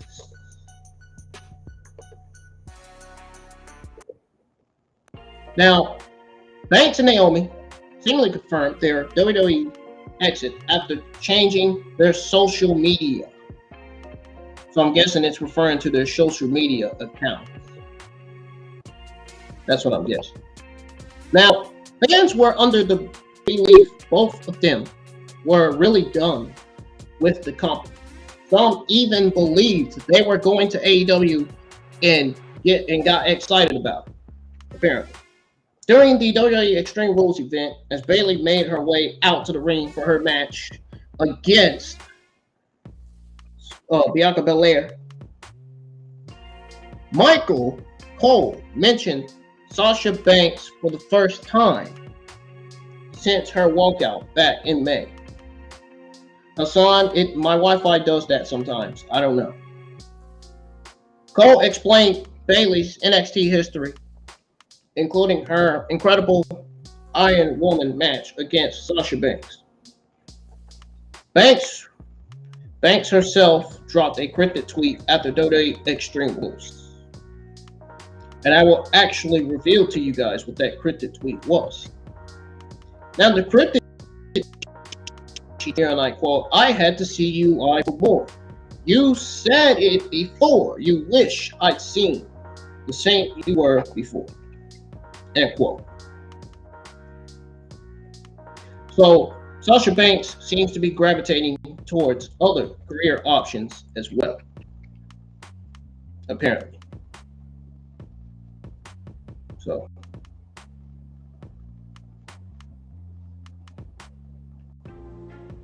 Sasha Banks, she recently talked about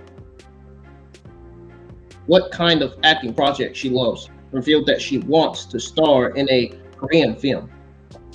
So I guess we'll have to see what will actually become of Banks. What is y'all's take on Sasha Banks' situation? Let me know. I would really appreciate it. Please and thank you.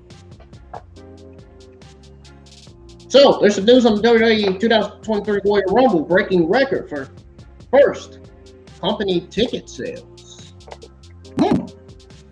Oh my, interesting. So, WWE will hold their annual Royal Rumble in San Antonio's Alamo. No, I'm just joking. Seriously, WWE will hold their annual Royal Rumble in San Antonio next year. The show is already a hit amongst fans. The ticket sales seem to be speaking the same thing. According to Fightful's paywall, over 25 over 25, folks. Over 25,000 tickets have been sold. At least that's what it says anyway. Which is a new record for the event as far as pretty much paid tickets and gross revenue for the first on sale weekend for the show are concerned.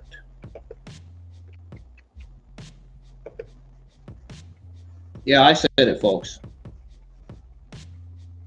25,000 tickets. I said it. I know some of you were thinking 25 million. No, 25,000. That's probably what I was thinking too. But it says here, and I quote, this is what Fightful's paywall said. It says here, and I quote, WWE sources confirmed that over 25,000 tickets have been sold, a new record for the event as far as paid tickets and gross revenue for first on sale weekend for the show.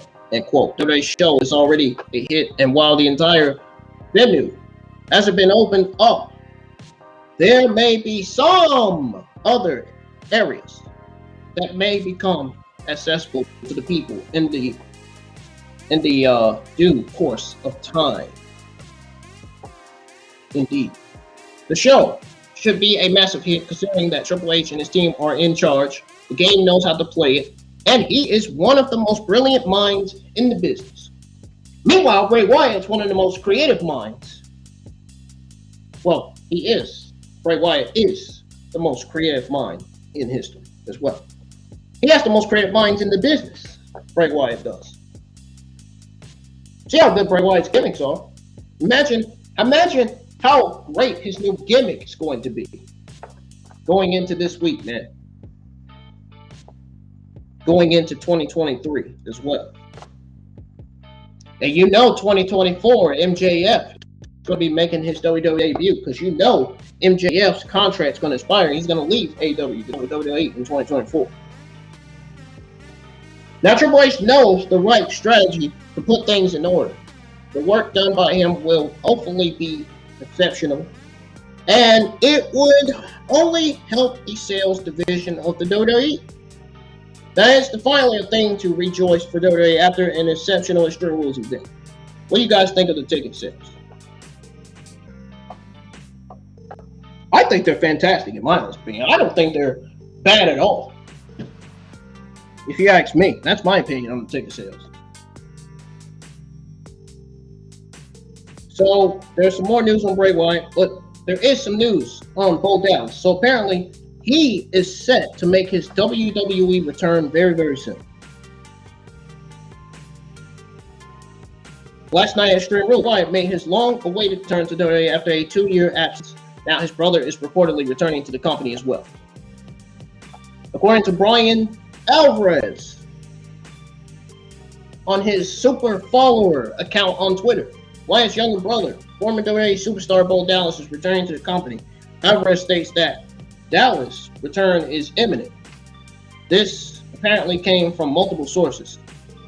It says, and I quote from multiple sources, Bo Dallas should be back very soon. That's exactly what I just said in the beginning. I just said that. He's set to make his WWE return soon. I said that, right? So why are they saying it if I said it first? I don't get it. But it says here, and I quote, from multiple sources, Bo Dallas should be back very soon, end quote. For those who watch the Extreme Rules premium live event, the Firefly Funhouse characters were brought to life as Bray made his return. The identities were never revealed by fans or speculating that one of the characters, possibly the person who wore the Fiend mask, is Bo Dallas.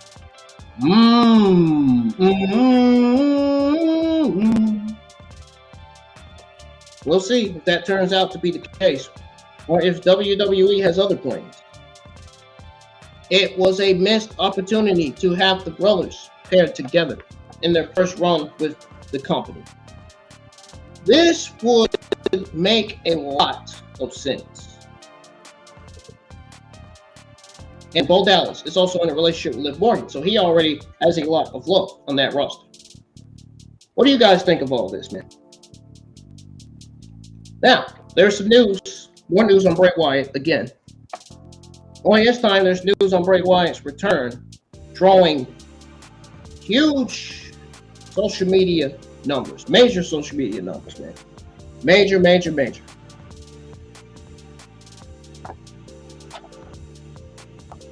Now, not only was Bray Wyatt's return at Extreme Rules last night caused a big impact on the WWE Universe, not only was his return one of the most shocking moments in WWE history, not only his return was booked perfectly, but also that moment caused great numbers on social media.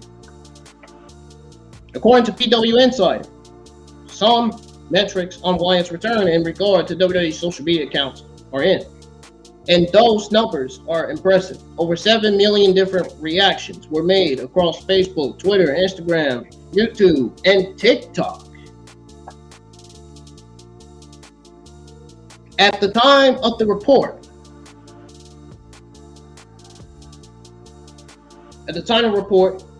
it says here, and I quote, YouTube, 1.86 million viewers between two videos. Twitter, 1.2 million viewers. 5,252 retweets. 27,200 likes. Instagram, 400, or I think it's 437,145 likes, I think. And Facebook, I think around more than likely 500,000 views.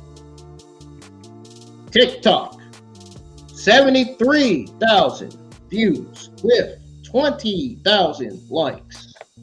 End quote. Now, this is great news for WWE because Wyatt was one of the most popular superstars of the 2010s. His ability to reinvent himself over the years earned a lot of respect from the fandom, and when he became the Fiend, that gimmick increased his fandom. Wyatt's return may be the best audience have seen in professional wrestling in over a decade, and will be talked about for years to come. So I guess I have to wait and see what's next for Bray Wyatt, but maybe he made a lot of noise and feeling at Extreme Rules. I wouldn't say maybe, I'd say he did. He made the crowd go crazy. I bet the crowd was doing freaking beer cans all over the arena, probably. I don't know. That's just me guessing. What do you guys think of the huge social media success of Bray Wyatt? Sound off in the live chat. Let's go ahead, speaking of live chats, let's go ahead and read the comments here. What we got here? We got Hassan, one of my YouTube moderators. Hassan says, hey, what's wrong with your Wi-Fi? I don't know, Hassan. It does that sometimes. I don't know why it's doing that. I don't know. Don't ask me. I have no idea. Jocko says, hey Robinson, Jocko Robinson, how you doing, man? You having a good night? We got Umish saying, can you tell me the timing? The timings of what exactly? What are you saying? What are you talking about? I'm gonna keep that up there until he actually comments and tells me what he's talking about, because I don't know. Do you mean, are you trying to ask what time it is here? It's 9:45 p.m. here right now. And can you please reply to the live chat and explain to me exactly what you mean by, can you tell me the timings? What are you talking about? I don't get it. Now, guys, my thoughts on this, on Bray Wyatt's return drawing huge social media numbers, it's great. You love to see it. WWE is going to be even more successful with Bray Wyatt back now. I can honestly, easily 100% say that. With certain. I can be 100% positive.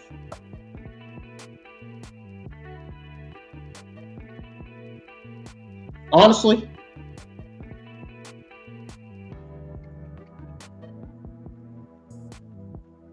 I can honestly say that bringing Bray Wyatt back was the right decision. The right creative decision, the right direction, and the right call. Man, Paul Levesque certainly knows how to shake things up. He really does. That's one thing about him.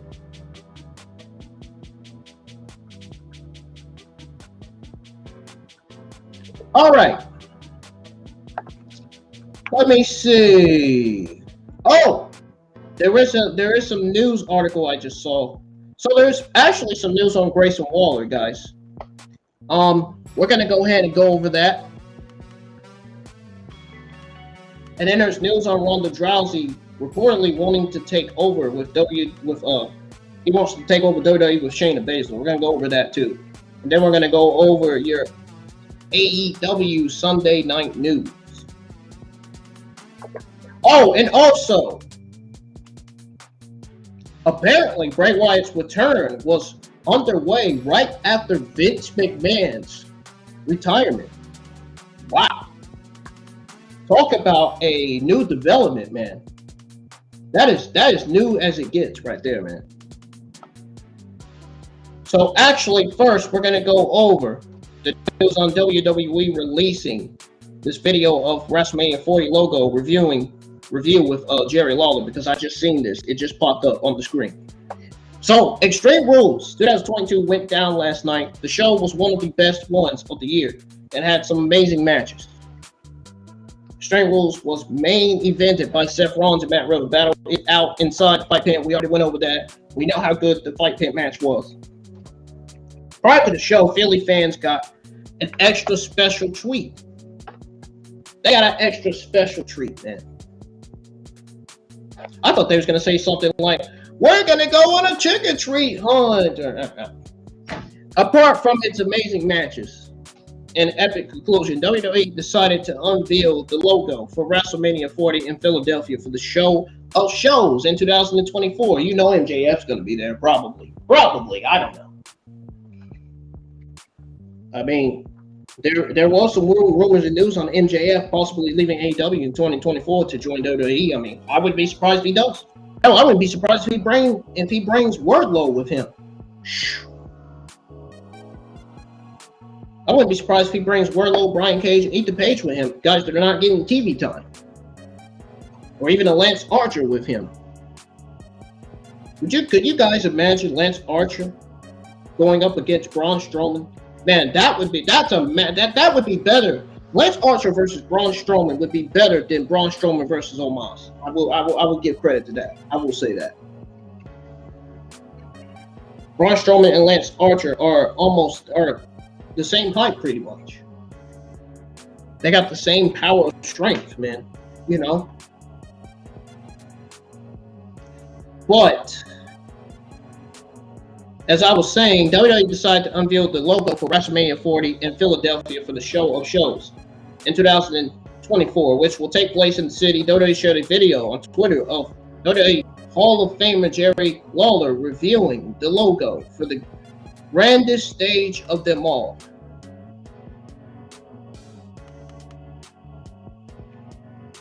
Guys, I'm actually going to pull that video up for you guys in just a minute for you guys to see. I'm going to go ahead and read the rest to you guys. So it says here that WWE Hall of Famer, it says here, and I quote, WWE Hall of Famer Jerry the King Lawler unveils the logo for WrestleMania 40 in Philadelphia with the help of the Eagles, cheerleaders, and Sixers mascot Franklin. Jerry Lawler took to Twitter afterwards to say that it was an honor to reveal the logo for WrestleMania 40. He goes on to say, and I quote, he continues by saying, wow, this was a great honor and a lot of fun. WrestleMania 40. Much like WrestleMania 39, WrestleMania 40 will be a two-night affair. Rumors are already about some storylines and matches heading into WrestleMania 39, and I'm willing to bet one of them is going to be Ronda Rousey and Shayna Baszler. I want to see that. Ronda Rousey versus Shayna Baszler is a WrestleMania caliber match, and it needs to be booked for WrestleMania 39. That needs to happen. Ronda Rousey versus Shayna Baszler. Book it. Sheamus versus Gunther. Intercontinental Championship match number 3. Book it. Those are two matches that should already be booked for WrestleMania 39. The Rock versus Roman Reigns. Another match that should be booked for WrestleMania 39. So that's 3 matches. That's Obviously, 3 matches that should be booked for WrestleMania right there. That's 3 matches. I already came up with a card for WrestleMania 39, pretty much. Half of the card. That's half of the card. That's only half of it. I haven't said the full card yet. Now, only time will tell if fans will get to witness the dream match between those 2 wrestling icons, or what WWE has planned for WrestleMania 40. Oh! Usos defending their Undisputed Tag Team Championships against Sami Zayn and Kevin Owens. Match number 4. 3, that's 4 matches that I think will be booked for WrestleMania 39. See how I just gave you guys 4 matches that will be booked for Survivor Series for free? See, I give you guys answers and I give you guys news for free, man. Meanwhile, all these other wrestling YouTube content creating geeks, they don't give you news for free. They don't give you ideas of what matches are going to be booked for pay-per-views for free. They don't do that like I do. I mean, JD does. At least he does. I'm not the only one. But anyways, guys, rumors are already about some storylines matches heading into WrestleMania 39. The most common rumor seems to be The Rock versus Roman Reigns. It's going to be The Rock versus Roman Reigns. Whether people think it is or it's not. Only time will tell if fans will get to witness the dream match between these 2 wrestling icons, or what WWE has planned for WrestleMania 40. All right, guys, I'm getting ready to pull up that video on Twitter. Give me a second here. I call up this music.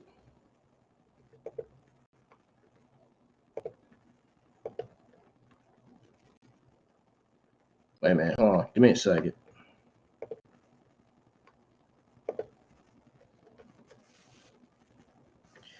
Give me a second here. Hold on.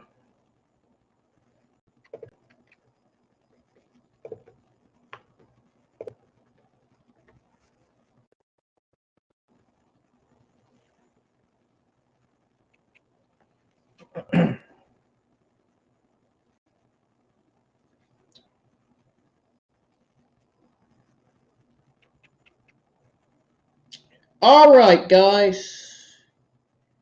Here's the video. Here's the video of the WrestleMania 40 logo. Here we go, guys.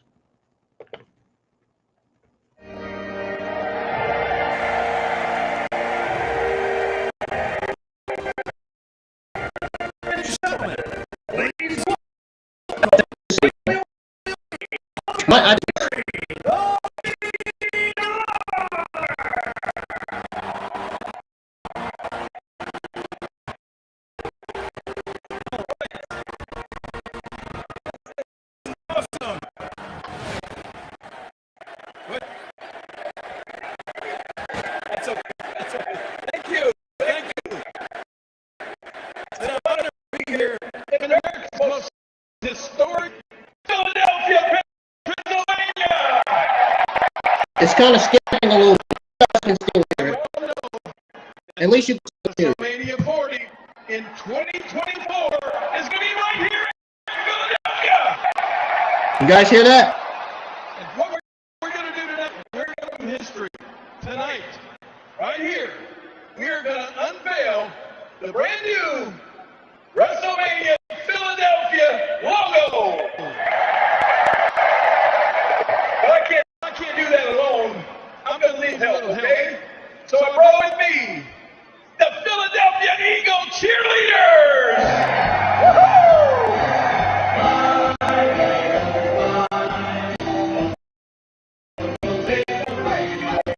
What the?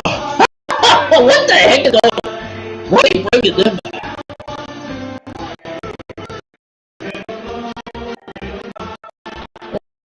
They fine as hell. Get your mind out together, IWA. Get your fucking mind. Seriously. There we go. Thank you. We got somebody else. We got the Philadelphia 76ers mascot, Franklin. Come on, Franklin. Oh, really? Franklin? Oh, really now?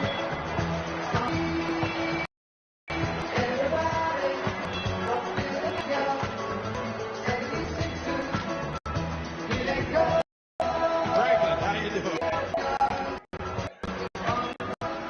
Okay.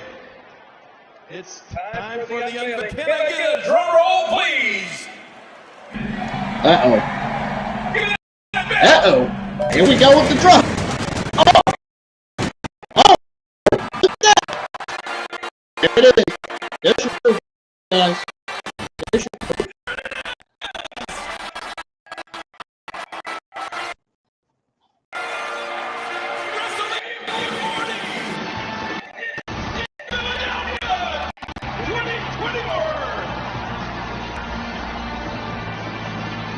Wait, hold on.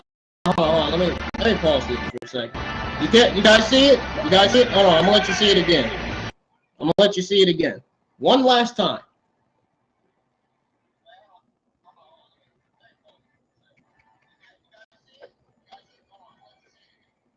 Let you guys see it one last time here.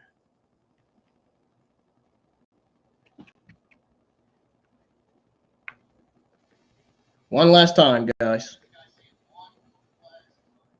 I'm gonna have it on my thumbnail too when I do the WrestleMania 40 thumbnail. Still gonna show you anyway. One last time.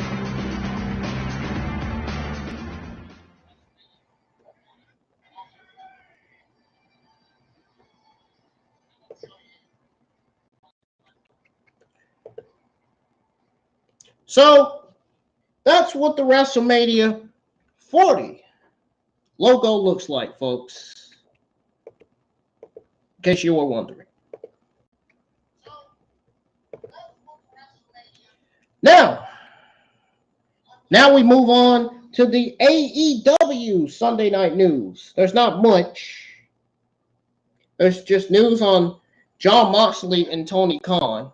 There may be more. There may be more than just news on Jon Moxley and Tony Khan. I got to check and see.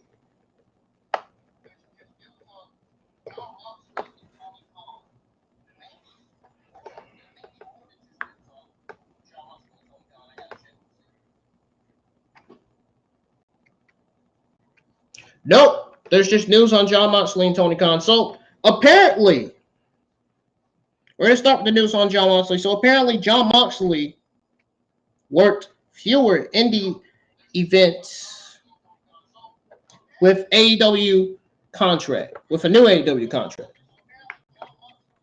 So Jon Moxley made his debut at AEW Double or Nothing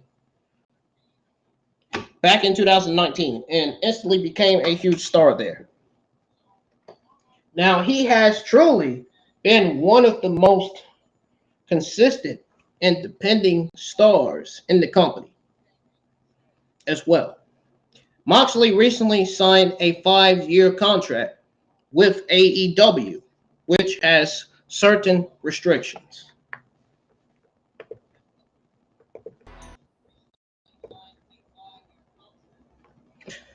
So, apparently, Dave Meltzer recently discussed a variety of topics related to Jon Moxley's new contract on Wrestling Observer Radio. After all, Mox just lost the GCW World title to Nick Gage, leaving a lot of options up in the air.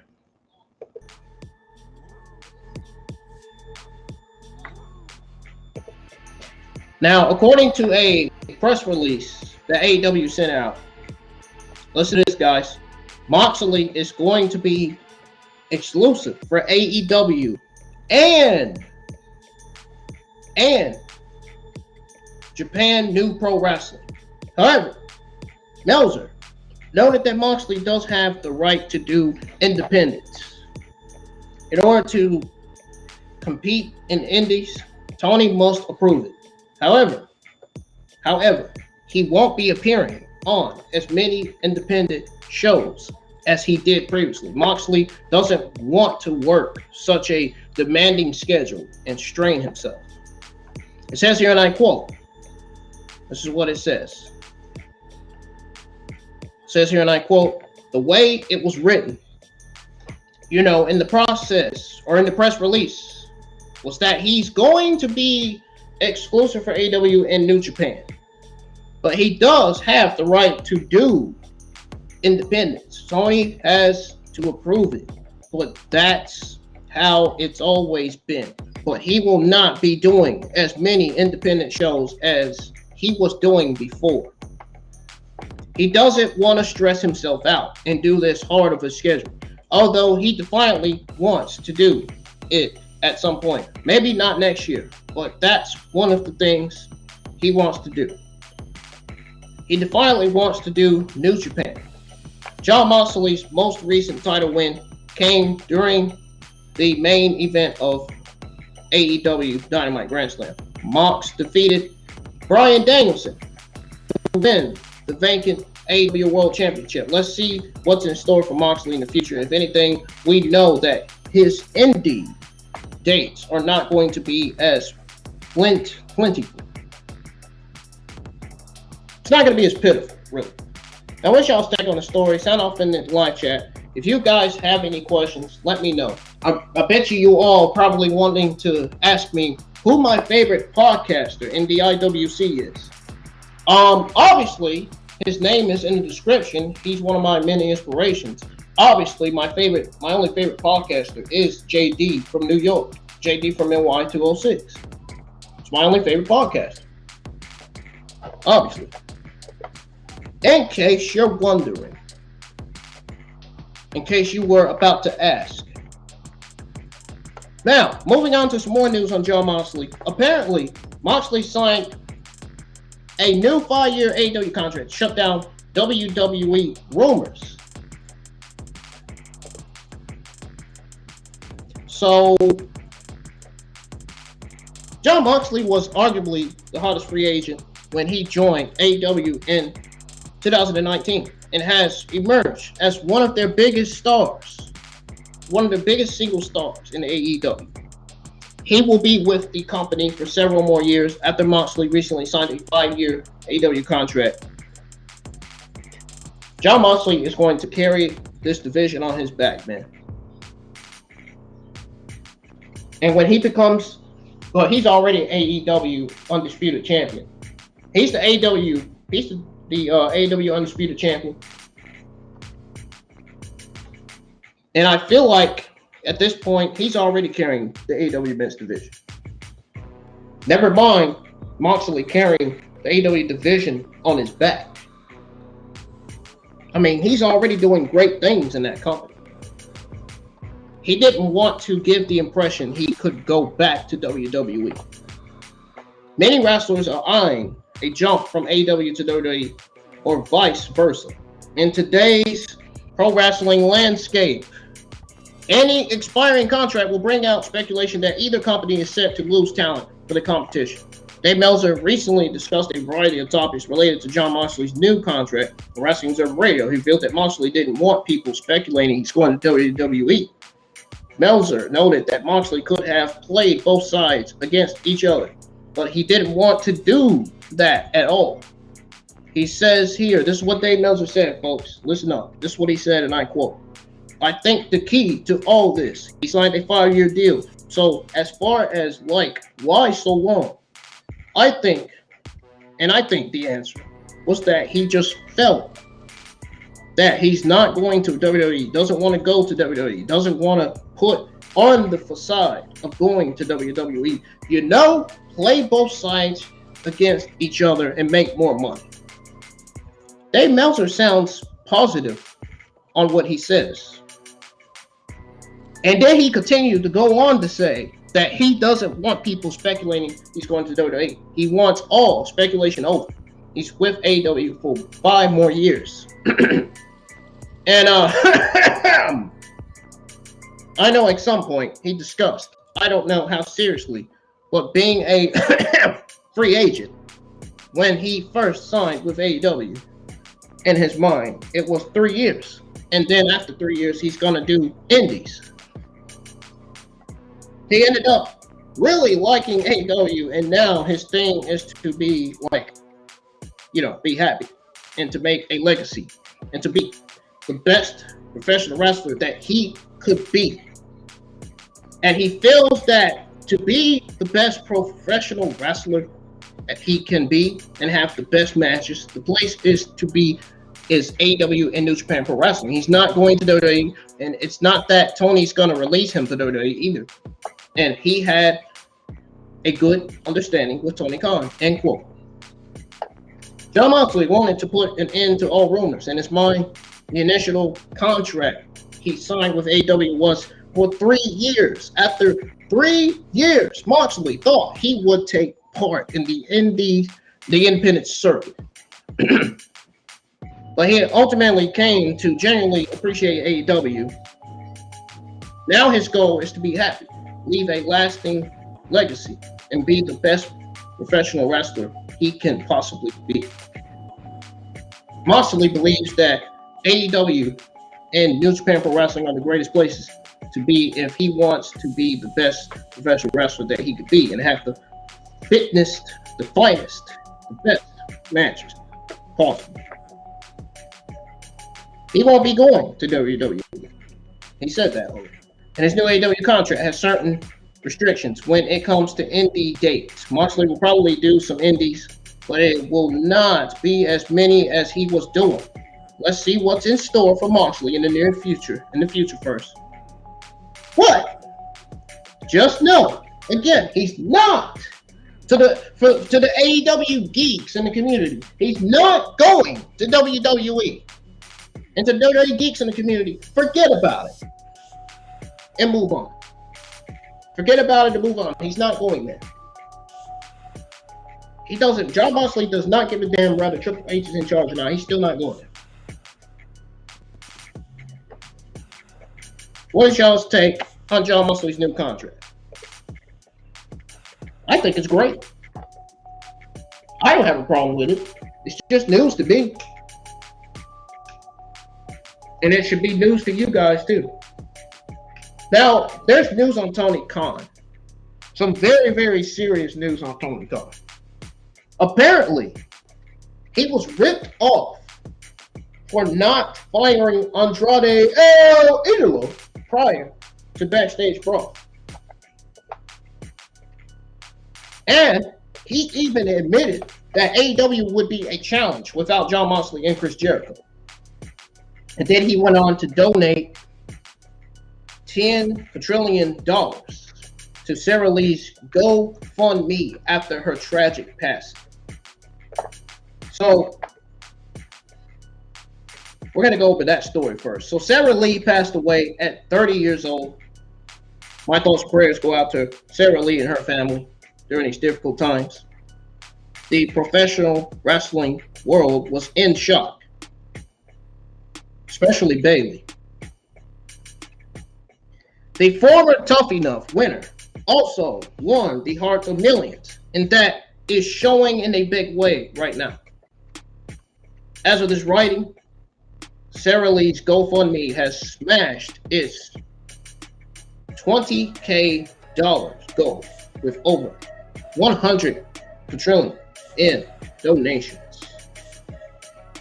Obviously, this garnered a lot of attention, but one name stands alone in the top donations section. Tony Khan donated $10,000 to Sarah Lee's GoFundMe website. Kevin Owens and his wife, Karrion Steen, donated $5,000 to the cause. Chris Jericho, who is known to throw a lot of money into GoFundMe projects, dropped $2,500. This was a big display of support throughout the pro wrestling world, and the donations are still coming in. So I guess we'll have to see what's next for Wesley Blake. He happens to be the husband of Sarah Lee and his 3 children. But they will have a little extra help piecing things together after such a dramatic sad, unfortunate loss. Now, you can always check out the top donations. All you guys have to do is visit GoFundMe.com. I think that's what it is. GoFundMe.com. What else take on this generous donation? So, Tony Khan actually admitted AEW would be a challenge without Jon Moxley and Chris Jericho, because apparently Chris Jericho, he's a veteran in the pro wrestling business. Apparently, Chris Jericho has competed in numerous companies all over the world in his career, which he has, rightfully so, which has spanned more than 30 years. That's a lot of years, man, if you ask me. What do you guys think? 30 years? That sounds a lot, doesn't it, live chat? Doesn't it, man? Jericho has been one of the mainstays of AEW television since he debuted back in 2019. Many fans agree that AEW would not have survived had lead champion not carried the company on his back for the first few months.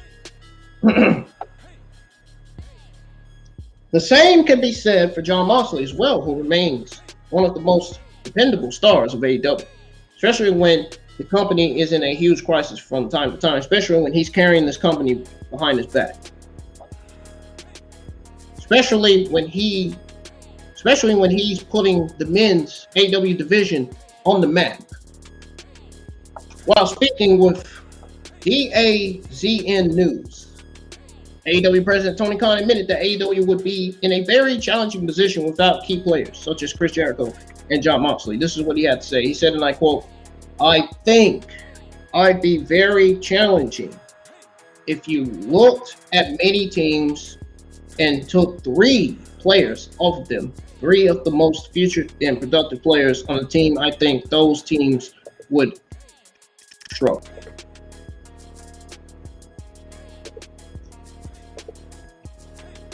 So that's what he said. He thinks those teams would struggle. And then he continues on to say that if you take Larry Bird, Kevin McHawley, and Robert Parrish or Magic Johnson, Kareem Abdul-Jabbar, and James Worthy, or Michael Jordan, Scottie Pippen, Dennis Rodman, off their different sports teams, and you took those 3 most productive players off, these Danielson, Jericho, and Moxley are 3 of the most productive players on our team. A lot of great people contribute to the show, but they are 3 of the most important for sure. End quote. So that's what Tony Khan had to say there. After 3 years, the purveyor of violence thought he would take part in the independent scene, but he ultimately came to genuinely appreciate AEW. On the other hand, Chris Jericho is the Ring of Honor World Champion and remains a highlight as well. What is y'all's take on what Tony Khan had to say? Now, the last piece of AEW news I have, the last piece of AEW Sunday night news I have is on Tony Khan again. Only this time, there is serious news on Tony Khan ripped for actually not firing Andrade El Idolo prior to Backstage Brawl. Guys that know those comments and know those chats, I don't know who that is spamming the chat, but he's getting booted right away. Where's my moderators? Boot this guy from the chat. Get him out. Get him out. Who is this? Seth 7212. Where's my moderators? Stone Cold, where you guys at? Get him out. Get him out of here. Get him out, or I'm gonna boot him out myself. I don't got time for trolls and scammers trying to spam the chat. Ain't got time for that.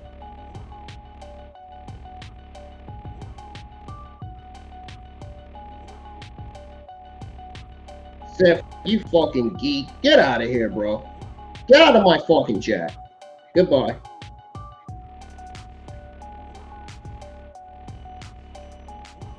Get out of my chat. Both Karrion and Seth out. Get out. Not gonna have you guys ruining my moment here. Ruining my time here. All right. So, guys, Tony Khan ripped for not firing Andrade El Idolo prior to backstage brawl. Andrade El Idolo made his debut in AEW last year after a disappointing run in WWE. Fans were ecstatic to see the Mexican star in AEW and hope for many great things for El Idolo. Then things changed in recent memory. Things have not been going well for AEW for the past couple of months. Andrade El Idolo was also involved in a backstage altercation with Sammy Guevara. He was actually sent home before AEW Dynamite this week. See? You see what I just did, guys? I just booted Karrion and Seth out of the chat. Trolls, when you're a YouTube content creator and you see trolls like that in your chat, get them the fuck out of your chat. Get them out. Unnecessary to have trolls spamming your chat all day long when you're trying to do your reviews or when you're live with your watch-alongs and stuff. Unnecessary. It's absolutely disrespectful and rude. I can't stand when trolls do that. I can't stand that. Every YouTube content creator is suffering because of these trolls, man. Are suffering from, having the live chats monetized or moderated. Now, Idolo was pulled from the show. Sammy Guevara was left on the card. Many believe that the Mexican star initially tried to get fired by Tony Khan. As my sources Ringside News exclusively reported, AEW's legal team received word that Andrade was issuing threats to Guevara. I didn't even know the beef between Guevara and Andrade was going on. Why didn't anybody that was subscribed to my channel that Savannah Wrestling tell me about this? I didn't know about this shit until now. The former NXT champion still showed up as planned and assaulted the Spanish god. While speaking during a recent Jim Cornette Experience podcast, Jim Cornette blasted Tony Khan for not firing Andrade El Idolo prior to the backstage brawl. This is what Jim Cornette had to say on his podcast. He said, and I quote, Tony Khan should have fired him before, but he hasn't done house cleaning in 3 years. A couple of people that really fucked up bad, like that fucking Jim Havoc and Joey Janela, and wherever they were allowed to matriculate out, end quote. That's what Jim Cornette said. Andrade El Idolo even made his way to AEW Dynamite to fight with Sammy Guevara. As it was previously reported, Andrade is trying to get fired from AEW. It remains to be seen whether he will remain a part of the AEW family or not. And folks, not only is that going to do it for your Extreme Rules 2022 review, but this is also going to do it for your WWE and AEW Sunday Night News. If you guys enjoyed the review, if you guys enjoyed me giving you your WWE and AEW Sunday Night News, hit the thumbs up. Let's get a lot of likes minimum on the stream. Also, subscribe to the channel if you're new, especially if you want to see more reviews like this and my watch-alongs. They go live each and every week. That includes my Smackdown, Dynamite, Rampage, Dark, Elevation, WWE pay-per-view watch-alongs, and much more watch-alongs. I have NXT Halloween Havoc scheduled already, so if you haven't went to go get that a thumbs up, please go do so. I have Elevation scheduled for this Tuesday afternoon. I'm getting ready to, when I end the stream, when I get out of here, I'm getting ready to try to get started on the AEW Dark thumbnail and background so I can go ahead and eventually work my way up to getting started on the Dynamite thumbnail and background, schedule my Dark and Dynamite watch along, and then schedule SmackDown watch along, because SmackDown is supposed to have LA Knight versus Mansoor, and I forgot the other things that were slated for SmackDown. I forgot. I don't remember the others. I'm gonna give you guys sometime this week. I'm gonna give you guys an update on the AEW Dynamite card. I pretty much already know what the card is. So when I schedule Dynamite, all you got to do is click on my Dynamite watch along that's scheduled, and all you got to do is look at the card. The card for Dynamite will be in the description. So that'll give you an idea of what's booked for this week's episode of Dynamite. I'll be live for Dark. I'll be live for Elevation. I'll be live for Dynamite and Smackdown, of course, this week. I'll be streaming some new content here on the channel. If you guys have any questions you have, please let me know in the live chats right now. Make sure they are positive questions and not negative questions. I can't stand negativity. I've told you guys this for months now. If you don't have any questions, it's okay. Because I am getting the heck out of here.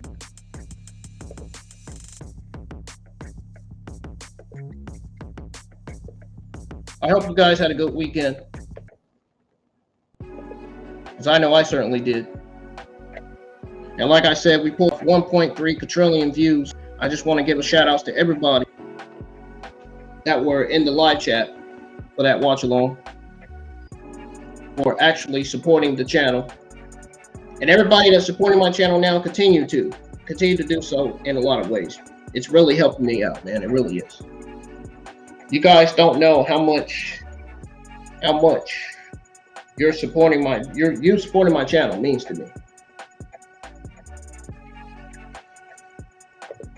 I can honestly say I am deeply inside. I am honestly excited, honestly happy that I've gotten more audience. I feel like I've earned it. I feel like I've earned this much people, you know? I never thought I would get to where I got. I never thought I would go from being the worst YouTube content creator to being, you know, the best YouTube content creator. And now we have 449 subscribers. So thank you to the new subscribers that subscribe to the channel. I really appreciate it. Welcome. I hope you guys enjoy the content I have on there. I hope you guys enjoy listening to my Extreme Rules watch along that has 1.3 trillion views, because it was fun that night. We turned up, we had fun. We saw some surprises, some shocking returns, some shocking wins on there. Extreme Rules was one of the greatest pay-per-views that we've ever watched that night. It was absolutely spot on brilliant. I will never forget the day that we watched Extreme Rules together. We all did. It was great, man. Thank you guys for joining me for your WWE 2022 Extreme Rules review, and thank you for joining me for your WWE and AEW Sunday Night News. I'm getting the heck out of here. I hope you guys have a good weekend. Have a good start. Have a good start to the new week, and I will see you guys in the live chat for Elevation. I might, in fact, I might be doing a WWE and AEW Monday afternoon news live stream tomorrow afternoon. If not, then I'll see you guys in the live chat for Elevation. It's Tuesday afternoon. Peace. Stay safe always.